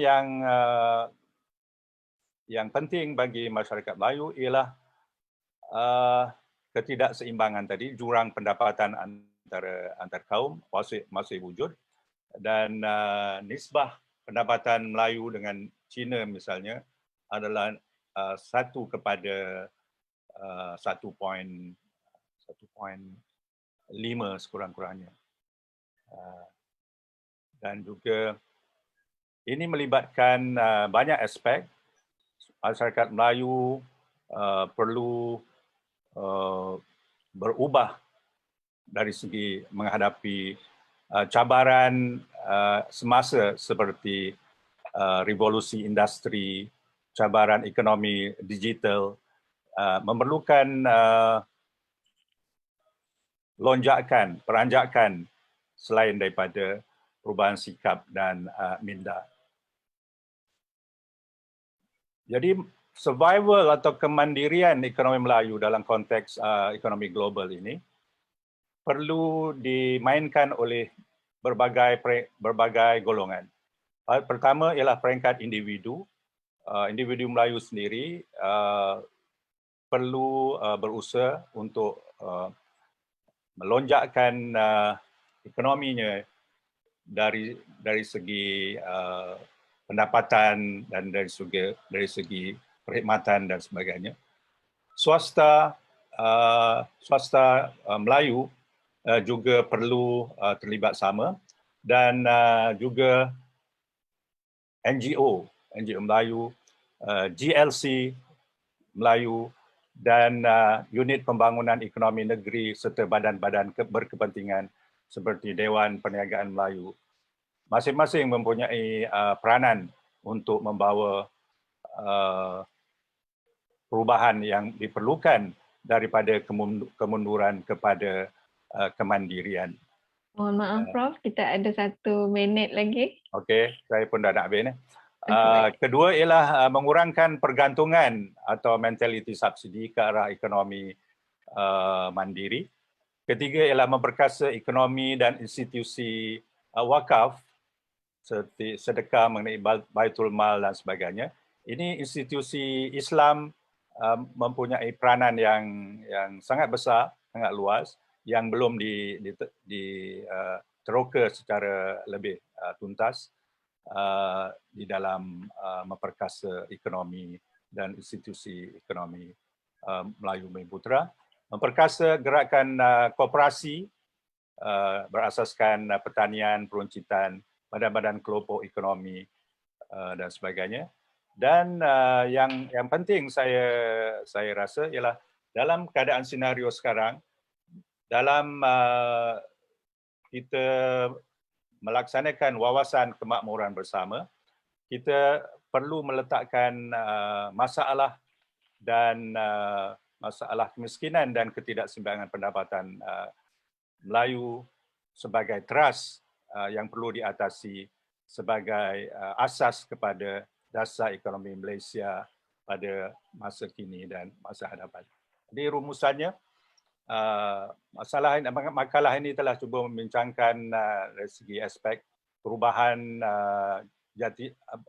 ekonomi dan sosioekonomi masyarakat Melayu, dan bagaimana kita masih lagi bergantung kepada subsidi mentaliti untuk banyak perkara untuk membangun, tetapi sudah sampai masanya orang Melayu sendiri dan juga sektor swasta, GLC dan sebagainya membangunkan masyarakat Melayu secara mandiri untuk mengurangkan pergantungan ini dan menempuhi cabaran ekonomi global dan juga sektor revolusi industri, ekonomi digital dan seterusnya.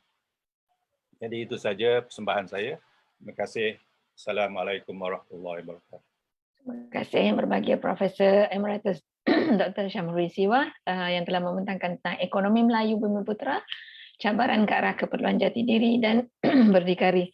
Jadi kalau kita lihat sebenarnya sudah pelbagai dasar ada, terutamanya dasar DEB yang menjadi keirian ataupun menjadi menimbulkan rasa kurang senang dalam kalangan kaum-kaum lain di Malaysia. Dan sehingga kini pelbagai dasar tentang ekonomi muncul, diadakan. Namun yang perlu kita fikirkan ialah kenapa masyarakat Melayu masih berada pada takuk yang lama. Jadi kita tinggalkan tentang ekonomi Melayu, kita pergi kepada yang berikutnya. Bersama kita ada Profesor yang berbahagia, Profesor Dr. Nur Hashimah Jalaluddin, seorang profesor dalam bidang linguistik yang tersohor masa kini. Jadi saya tak perlu membacakan biodata beliau panjang lebar, namun beliau adalah satu-satunya, saya rasa satu-satunya profesor linguistik yang masih aktif masa kini dan telah mendapat pelbagai anugerah dari dalam dan luar negara. Jadi pembentangan beliau adalah tentang lanskap penyebaran dialek Melayu, dan saya yakin setiap pembentangan Profesor Dr. Nur Hashimah Jalaluddin sentiasa ada yang baru Jadi mungkin kita nikmati sama-sama landscape penyebaran dialek Melayu. Saya persilakan Profesor Dr. Nur Hashimah Jalaluddin untuk membentang. Waktu yang diberikan juga 40 minit sehingga 11.10. 12.10. Okey, saya persilakan.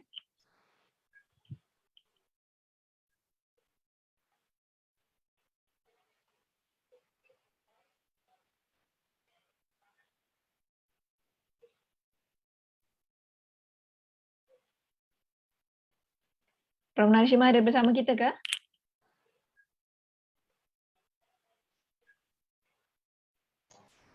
Dengar tak? Boleh dengar, Prof. Boleh dengar. Okey. Baik. Terima kasih Dr. Junani selaku moderator pada pagi ini. Salam kepada semua ahli panel kita.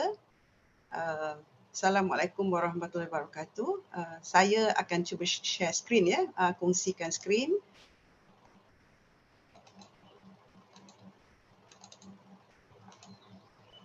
Nampak Dr. Jun? Nampak, Prof. Okey. Baik, hari ini saya akan berbicara tentang lanskap penyebaran dialek Melayu. Mungkin tajuk saya ini agak berbeza dengan tokoh-tokoh yang lain daripada semalam. Ada sedikit bersangkutan dengan Datuk Seri Awan Sarian, Profesor Datuk Seri Awan Sarian, tapi saya lebih memfokuskan kepada satu fenomena yang penting dalam aspek bahasa ialah dialek Melayu. Baik, saya tahu yang dengar seminar ini bukan semua orang linguistik, jadi saya berikan sedikit pengenalan kepada apa tu dialek. Dialek ialah logat ya, logat yang apa tu terdiri daripada dialek tradisional, dialek geografi, dialek generatif, dialek teologi sejarah dan geolinguistik. Inilah kajian-kajian dialek daripada dulu, daripada tahun 60-an sampai ke hari ini yang berakhir dengan geolinguistik.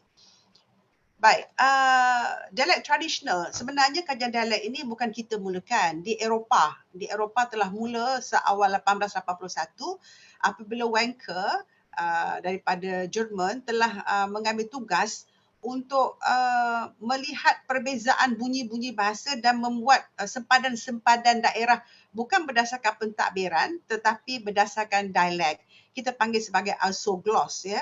Kemudian apa yang Wencker dan teman-teman lakukan ialah dengan mengirim surat kepada semua penutur yang berada di Jerman dan menyatakan bagaimanakah bunyi atau perkataan ini dibunyikan atau apakah perkataan ini makna cara leksikal yang lain disebut. Jadi walaupun banyak kelemahan daripada kajian ini tetapi dia telah berjaya menghasilkan Jerman tinggi, Jerman rendah, bahasa Jerman tinggi, bahasa Jerman rendah dan dilakarkan persempadanan bahasa. Kemudian diteruskan oleh Gilles di Perancis ya. Kali ini dia tidak menggunakan surat, tidak mengutuskan surat, tetapi dia telah berbasikal sepanjang negara itu untuk mendapatkan respon daripada maklum balas daripada responden dia. Ini kemudian diteruskan di England dan seterusnya. Tapi budaya ini kita tak nampak di Amerika.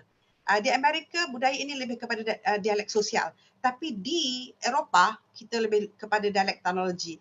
Apa tujuannya? Membina berkas isogloss. Sebab di Eropah kan berlaku peperangan, bahasa Jerman dituturkan di Switzerland, di Austria, kemudian bahasa Jerman menyebar ke England hingga bertukar menjadi bahasa British yang lain, kemudian bahasa Perancis pula, semua terpancar daripada induk yang sama tetapi menggunakan bunyi-bunyi tak sama.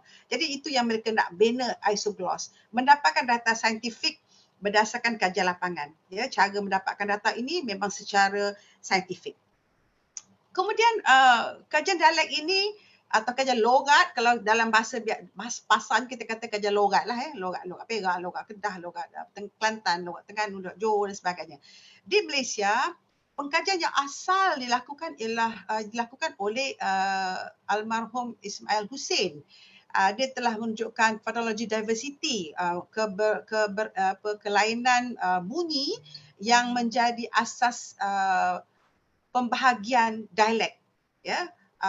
Agak awal tahun 73 dihasilkan satu buku tentang dialek Semenanjung. Kemudian diteruskan oleh mahaguru saya Profesor Emeritus Datuk Dr. Asma Haji Omar. Ini memang hebat. melalui buku Susul Galur Alam Melayu dan berterusan sampai ensiklopedia 2008 pun Datuk Asmah masih menulis tentang dialek dan sangat sinonim dengan kajian dialek. Sangat teliti dan banyak memberi panduan kepada pengkaji-pengkaji berikutnya. Tetapi Datuk Asmah dia bukan dia pergi satu negeri satu dialek ke satu dialek secara khusus. Kemudian dikompil atau dikumpulkan menjadi sebuah buku tentang dialek. Selepas kajian yang lebih bersifat tradisional, kajian dialek ni mesti kena pergi lapangan. Itu wajib sebab penutur yang bercakap itu yang menuturkan satu bahasa tak sama. Walaupun satu negeri yang sama tetapi daerah yang tidak sama tidak akan menuturkan bunyi yang sama. Contohnya Kuala Kangsar dengan Perak Tengah dia koma. Kalau Perak Tengah kome. Perubahan bunyi itu dengan memberikan kita satu isogloss yang berlainan. Jadi maknanya kalau nak pergi Kuala Kangsar jangan cakap kome. Itu kena sebut koma. Saya, ayah, itu cara orang Kuala Kangsar. Berbanding dengan orang Perak Tengah atau Parit atau Water, saya, kome, deme, itu cara orang Perak. Kemudian kajian ini berkembang dengan ramainya sarjana-sarjana yang dihasilkan oleh Datuk Asmah sendiri. Contohnya Ajit Cik Kop melihat khusus kepada Pasir Mas. Rohani Yusof mengkaji Kuala Kangsar dan Collins mengkaji Ulu Terengganu. Jadi kajian itu lebih spesifik. Hasil yang nak dicari itu sama, mencerap perbezaan bunyi dan leksikal. Bunyi ni fonologi. Kemudian menghasilkan peta lakaran isogloss secara manual. Dulu tak ada teknologi. Jadi apa yang dilakukan lakaran-lakaran secara manual. Kemudian kajian dialek ini semakin berkembang dengan adanya ilmu-ilmu linguistik yang lebih mapan. Maka Zaharani Ahmad, Sharifah Raihan mengubah cara melihat dialek. Kalau Zaharani menggunakan data Perak untuk menjelaskan tentang fonologi generatif. Bagaimana rumus itu dapat menjelaskan leksikal yang ada di Perak. Contohnya menyengolahkan ke mensekolahkan. Ini ada kaitan dengan perkamusan ya. Bagaimana kita melihat proses-proses imbuhan itu berlaku. Kemudian Sharifah Raihan Syed Jaafar bersama pelajarnya melakukan kajian di Kuala Terengganu tentang daripada bisyllable kepada monosyllable. Macam mana itu berlaku digunakan juga fonologi. Tapi mereka ni tidak ke lapangan bersifat armchair, menggunakan data yang ada dan meneliti apakah proses fonologi perbunyian bunyi. Jadi tak ada peta yang dikeluarkan, ini merupakan betul-betul linguistik tulen, menjadikan data dialek sebagai bahan kajian. Berbeza dengan kajian yang dilakukan oleh Asmah, Ajit, Collins dan Ismail Hussein. Ada satu kelompok lagi itu yang mengkaji sejarawi. Sejarawi iaitu mengkaji asal-usul di manakah asal Melayu Purba ni, bahasa Melayu ni dikaitkan dengan Melayu Purba. Bunyi apa sebenarnya yang ada dulu dan adakah berlaku retensi, pengekalan atau inovasi kepada bunyi. Ini banyak dilakukan oleh Tarmizi, Rahim, Syahidi, kemudian Fazila, Rahim dan Syahidi. Mereka banyak melihat linguistik sejarah, melihat kekerabatan bahasa. Asal-usul bunyi itu, ya, adakah memang dalam hal ini merekonstruksi bahasa purba, retensi, inovasi dan perbandingan dialek. Mereka banyak mengkaji dialek di Pahang, Ulu Pahang, Ulu Terengganu dan juga di Borneo, terutamanya di Sarawak. Satu kumpulan lagi, Idris Ahmad. Ini semua yang kira orang sarjana-sarjana yang berpengalaman. Idris Ahmad lain sedikit. Dia bukan mengkaji dialek seperti pada orang tradisional lakukan, tetapi dia mengkaji dialek sosial. Dia telah mengkaji kawasan Shah Alam dan Kuala Lumpur mengenai bahasa yang digunakan. Pastinya berbeza sebab kawasan metropolitan, kawasan urban menggunakan bahasa yang lain. Sebab kita boleh tengok dari kelompok remaja, kelompok orang yang bekerja, yang kita panggil sosial, kumpulan sosial. Jadi Idris Ahmad saya longgokkan sebagai pengkaji dialek sosial. Mengambil kira angkuban sosial, adakah orang yang berpendapatan tinggi, lain cara sebutannya, lain cara bahasanya.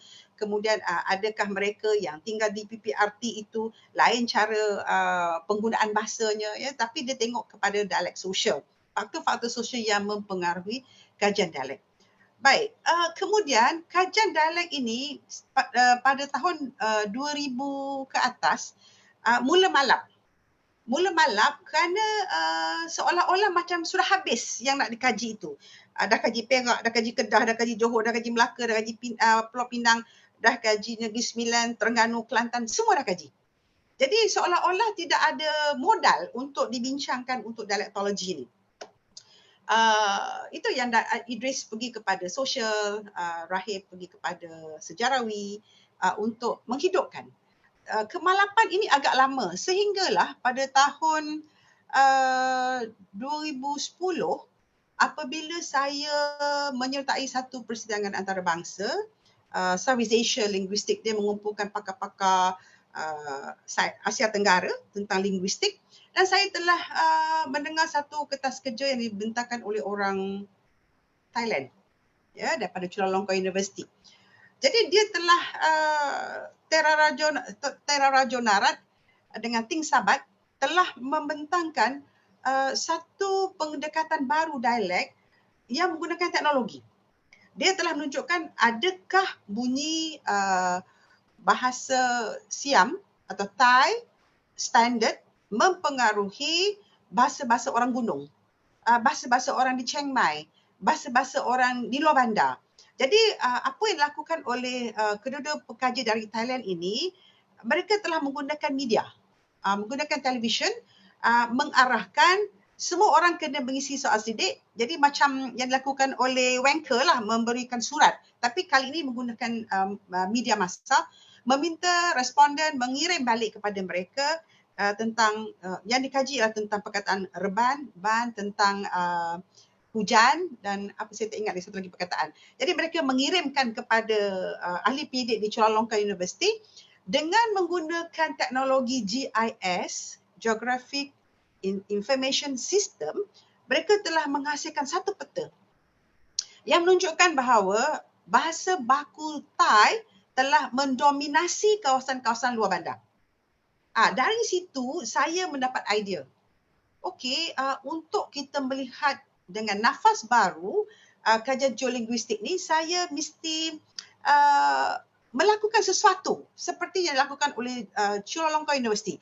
Jika tidak, kajian dialek kita akan mati. Sedangkan dialek ini, logat ini menjadi sumber bahasa kita. Maknanya kita boleh mencari, kalau kajian istilah, kita kena cari dialek dulu untuk menambah istilah-istilah dalam bahasa Melayu, bukan terus pergi kepada bahasa Inggeris.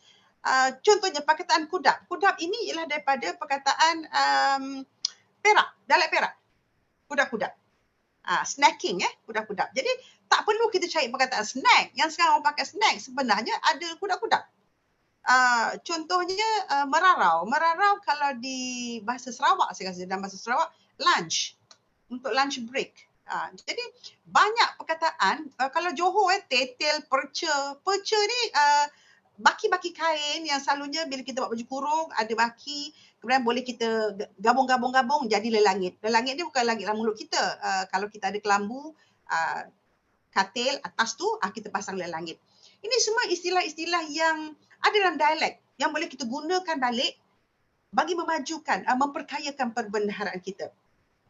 Jadi untuk menjadikan kajian dialek ini lebih dinamik, saya telah memberanikan diri memohon grant daripada UKM dan meyakinkan mereka bahawa kajian multidisiplin, linguistik, geografi dan teknologi boleh memberi nafas baru kepada kajian dialek dan akhirnya akan memberikan satu lanskap baru kepada peta dialek kita. Yang lama kita gantikan dengan yang baru. Alhamdulillah, saya telah berjaya meyakinkan UKM dan kementerian, maka saya telah mendapat banyak grant, FRGS, Arus Perdana, Top Down, grant universiti, grant daripada negeri Thai sendiri, dan lebih kurang 700,000 setakat ini saya telah dapat grant untuk menghasilkan satu peta baru, menggantikan peta lama yang lebih bersifat impresionistik kepada yang lebih tepat dan berasaskan teknologi. Maka dengan adanya teknologi, saya mempelajari cara nak memplot itu, mempelajari GPS, mempelajari GIS dengan Jabatan Geografi hampir 6 bulan.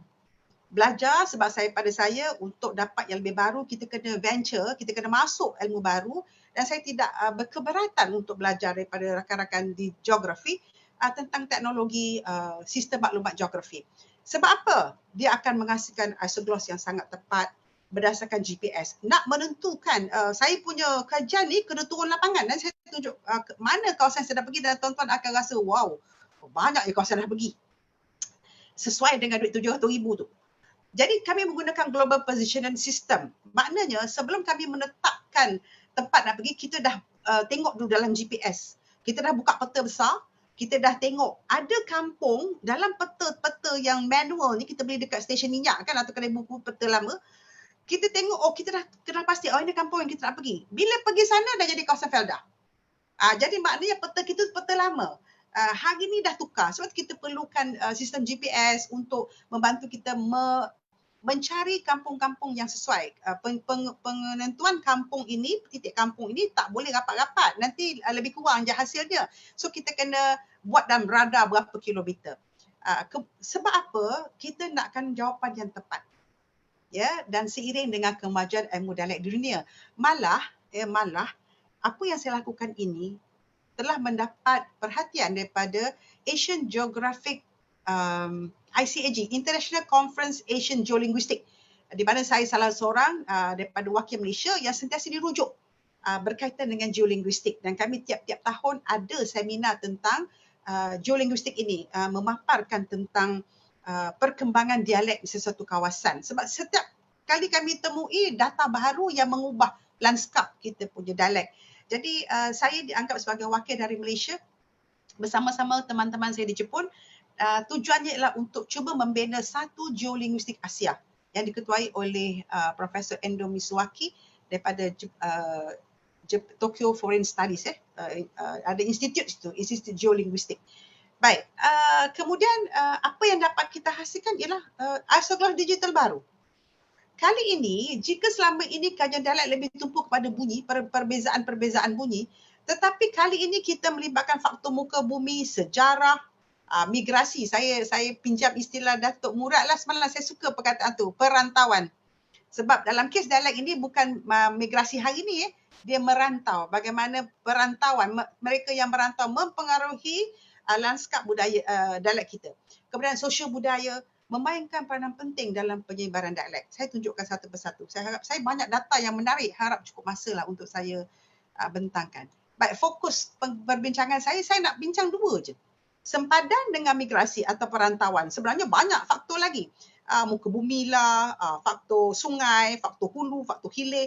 Tapi hari ini saya nak cerita tentang persempadanan dengan perantauan. Kerana dia memberi kesan kepada pemugaran dialek kita. Banyak maklumat baru yang bila makin banyak saya kaji, makin saya faham tentang sosio budaya masyarakat kita.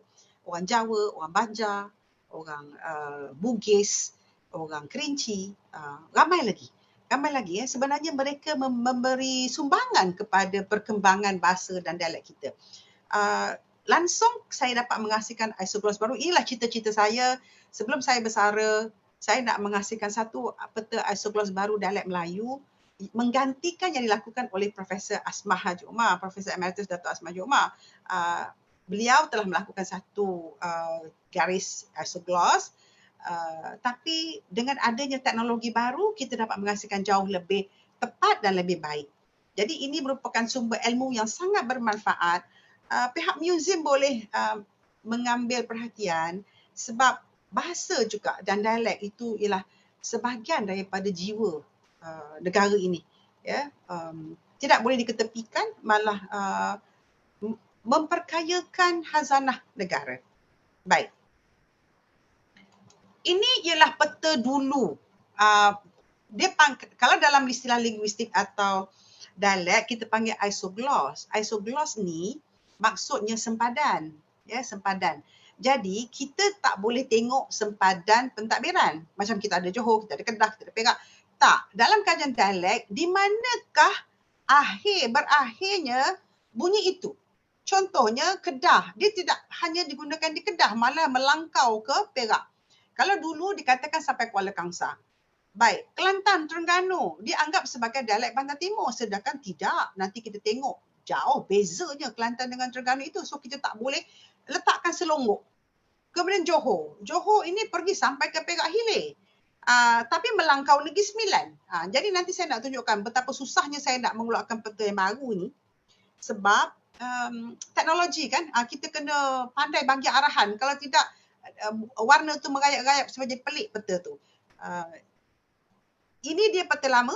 Saya tak pergi Sabah Sarawak sebab Malaysia, Semenanjung Malaysia pun belum habis. Dan kosnya di Semenanjung Malaysia ni kalau kita masuk Sabah, Kelantan dan Selangor yang masih belum selesai, hampir juga sekarang dah 700,000 banyak lagi wang yang diperlukan. Malah ada penuntut-penuntut saya daripada Sabah, Sarawak. Prof, pergilah tempat kami banyak juga bahasa etnik. Saya kata nanti dulu. Selagi saya tak ada duit, saya tak boleh pergi ke Sabah. Itu lagi kos yang sangat tinggi. Baik, jadi fokus saya ialah kepada Semenanjung. Ini cara dulu, cara lama melukis. Jadi maknanya dalam buku Profesor Datuk Asma ditunjuk, ini dialek Kedah, ini dialek Patani, ini dialek Perak. Ada macam pembahagian yang agak tegar lah, ya, tegar. Sedangkan hari ni bila kita tengok teknologi bukan macam ni.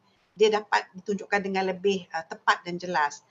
Yang sebelah kanan pula lakaran tangan. Lakaran tangan ni memang tak akan tepat lah sebab kita guna tracing paper buat, kemudian kita catat ini kawasan-kawasannya. Ini dialek geografi. Tapi bukan salah mereka kerana masa itulah yang ada. Dah bagus benar lah pada zaman itu. Tapi hari ni ini peta ini harus kita tukar dan ini menjadi sumber maklumat sebagai konsep ilmu lama untuk kita perbaiki.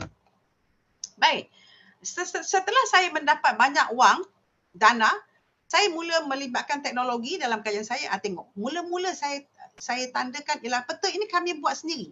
Bukan peta kita ambil daripada website, tidak. Ini peta saya dapat daripada topo, dapat daripada JUPEM, Jabatan Peta Ukur Malaysia. Kami dapat raw, yang mentah peta tu, kemudian saya yang sambung-sambungkan dan warna hijau ini ialah topografi. Kenapa saya letakkan topo? Topo ini maknanya muka bumi, sungai, bukit, gunung, jalan raya. Sangat penting, tasik. Sebab apa? Di tempat-tempat seperti contohnya di Perak, di Hulu Perak, kawasan ni kawasan Tasik Banding sana. Dan kawasan tidak ada penduduk. Tak ada penduduk. Jadi kita akan pergilah tempat-tempat macam ini sebab kebanyakannya orang asli di sini. Tengok Kedah, Polis, banyaknya Bukit Bukau. Bukit Bukau ni penting sebenarnya menceritakan kenapa orang Siam boleh masuk berlindung. Dia lari daripada pemerintahan Siam, dia lari, dia duduk kat kaki gunung menjadi penulis getah. Akhirnya menjadi rakyat. Sebab tu di Kedah ada perkampungan Siam. Saya masuk kat kampung Siam tu. Muka macam kita tapi cakap Siam. Kemudian kita tengok di Melaka, ya Allah penuh gunung sampai tak nampak tanah di Melaka ni. Segala bukit ada, Bukit Cina ada, bukit apa segala, Bukit Katil ada. Ini semua dia mempengaruhi penyebaran dialek. Sebab itu, saya perlukan peta topo. Tengok Pahang, besarnya Pahang. Tapi saya tak boleh pergi semua dekat Pahang. Sebab Pahang ni banyak sangat gunung dan kayu-kayan. Hanya tempat-tempat yang ada manusia je saya pergi. Ya?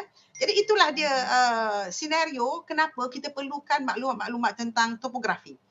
Kalau tuan-tuan nak tengok, ini dia kawasan yang telah saya pergi. Nak kenakan dengan 700,000 tu kan. Bukan senang.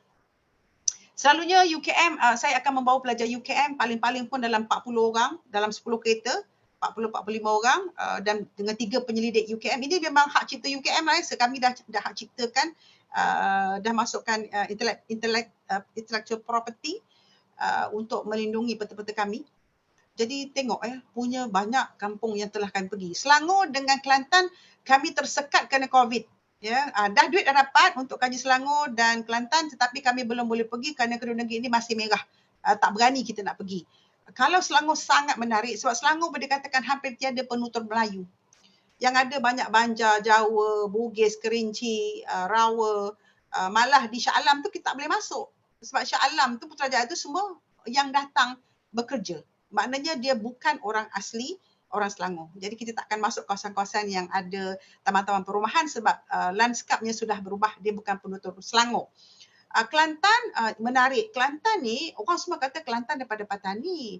Betul, dia ada pengaruh daripada Patani. Tetapi ada garis pemisahnya. Kalau kita tengok orang Siam ni, dia bercakap ada nada. Tinggi naik turun rendah, tinggi naik turun naik mendatar. Membezakan mana kita panggil dia tone language, bahasa bernada. Kemudian orang Thai ni dia bahasa dia ada aspirasi, dia ada hembusan-hembusan kecil dan sangat membantu membezakan makna. Jadi jangan salah sebut. Salah sebut, salah makna. Contohnya parut tu parut kelapa. Parut itu parut luka. Tambahan bunyi hembusan tu telah membezakan. Jadi dekat Kelantan saya nak tengok di manakah? Adakah di Jeli? Adakah sampai ke Bacok? Adakah di Pasir Mas? Saya belum pergi. Ini memang sangat menarik. Walaupun saya akan bersara ujung bulan ni, saya tetap akan bersama kumpulan saya pergi ke Kelantan untuk membentuk isogloss. Baik, itu dia. Itu penentuan pertama. Baik, sekarang ciri pertama yang saya nak bincang ialah persempadanan. Saya dah bagi tahu awal-awal lagi, tidak ada sempadan politik. Jadi dia boleh pergi sejauh bunyi dialek itu boleh pergi sejauh mana yang dia boleh jika tiada halangan tanah tinggi dan ada migrasi perantauan berlaku, dibezakan oleh fonologi dan leksikal, maknanya bunyi dan perkataan. Contoh pertama, Kedah. Dialek utara, dialek Kedah. Sebenarnya dialek Kedah ni sangat meluas. Ya, sama luasnya dengan dialek Johor. Pernah Datuk Asma mengatakan Kedah juga boleh anggap sebagai bahasa rasmi, bahasa pertama. Tapi oleh kerana dalam kita punya Johor Riau, kita telah memilih dialek Johor, maka Johor kekal sebab kita ada ambil kira Nusantara sekali. Sebaran dialek Kedah ini, walaupun Perlis, Penang, Kedah itu ada perbezaan minimum, ya, ada perbezaan minimum, tapi kita faham mereka dilonggokkan kepada satu dialek, iaitu dialek utara. Kalau dulu kita katakan dialek Kedah sampai Kuala Kangsar. Kuala Kangsar dah mula dialek Perak. Tapi sebenarnya dalam kajian kami, itu yang penting kita pergi teknologi ni ya. Kalau saudara pergi ke Pulau Pangkor, mereka menggunakan hang, depa. Rupanya sampai ke Manjung, bukan Kuala Kangsar. Sebab apa? Peranan perairan laut dan sungai ini membawa orang-orang utara sampai ke hilir Perak. Dekat sini kan ada kawasan padi. Oleh kerana faktor ekonomi membawa mereka pindah. Okey, jadi dialek Kedah dulu yang kita kata berhenti setakat Kuala Kangsar telah berubah dengan data baru, input baru, telah merebak daripada Perlis sampai ke Perak Hilir. Ada tempat-tempat yang masih mengekalkan dialek Perak asli seperti Perak Tengah dan Kuala Kangsar. Tetapi Perak Hilir lebih kepada bahasa standard. Ada Jawa, ada Banjar di situ. Malah di Kerian tu ada orang Banjar. Tapi spotnya kecil berbanding dengan Kedah. Apa buktinya? Orang Kedah ni dia tak kata rin, dia tak kata bunyi orang. Orang ni macam orang Johor. R dia R macam ni. Ini ikut linguistik lah ya. R bunyi R tu bertukar. Orang. Tapi orang Kedah orang. Dia bunyi rin. Kalau orang Perak kata rambut, dia kata rambut. Ya, rambut, kuat sangat. Rin dia kuat sebab dia menggunakan uvula, anak tekak. Macam bunyi Jerman dalam cakap orang Kedah ni. Jadi kita tengok, bunyi-bunyi ini pergi sampai ke Manjung, sampai ke hilir Perak dengan data-data kita temui. Kemudian akhir kata orang Kedah ni dia guna ain. Kita kata air, orang Perak Tengah kata ayah. Orang Kedah kata ayak. Ain itu bunyi geseran rengkong ini jauh perginya sampai ke Perak. Jadi kita jumpa data itu. Kotor dia kata kotok. Jadi dengan kita penemuan bunyi seumpama ini membolehkan kita memplot. Kawasan ini telah menggunakan dialek Kedah. Lepas tu tikus. Kalau kita kata tikus, orang Kedah kata tikuih. Tikuih dia kata ya. Bunyi dia, ini cara-cara tulis linguistik lah. Tikuih. Orang kata kipeh, orang Perak kata kipeh, dia kata kipah. Jadi saya sebagai orang linguistik dapat kenal. Ini dia ciri-ciri yang menunjukkan bahawa jauhnya dialek Kedah tu pergi kerana ada pengaruh laut ya, dan pengaruh penanaman padi. Sebab tu bawa mereka sampai ke Perak. Baik, seterusnya saya tunjukkan Terengganu. Ini kajian terbaru saya yang baru siap. Sangat menarik. Tadi saya katakan faktor bukan linguistik atau non-linguistik itu penting untuk menjelaskan tentang penyebaran. Bila kita kaji, saya dah kaji Johor, Pahang, Terengganu, kecuali saya kata tadi Kelantan dengan Selangor. Rupanya kajian kami menunjukkan dialek Terengganu ini sangat mendominasi pantai timur. Sepanjang pantai di Pahang, Johor sampai ke Kota Tinggi. Saya pergi tempat tu, nama dia Kampung Semayung, memang menggunakan dialek Terengganu.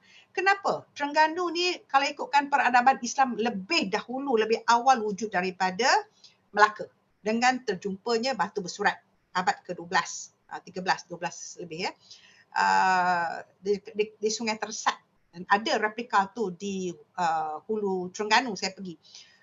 Jadi kami pun pergi dan sepanjang kajian kami di Pahang, Johor, ciri-ciri Terengganu itu kita temui. Contohnya orang Kelantan, orang dulu Asmah, Ismail Hussein semua dilonggokkan sekali Kelantan, Terengganu. Kemudian yang terkini dipisahkan. Sebab apa? Terengganu ni dia kata kita, dia gunakan dia banyak guna cara Johor. Sebab apa? Ada hubungan diraja antara golongan Raja Johor bersahabat dengan Sultan Zainal di Terengganu. Jadi Johor tu kan pekat dia, Shua tu, tanda lah kalau dalam kamus kita, mempengaruhi penggunaan di Terengganu. Sebab dia kata kita, apa lagi ya, ada. Dan yang paling menarik ialah NG, Eng. Orang Terengganu sahaja yang menggunakan Eng, Ikang, Makang. Negeri lain tak pakai.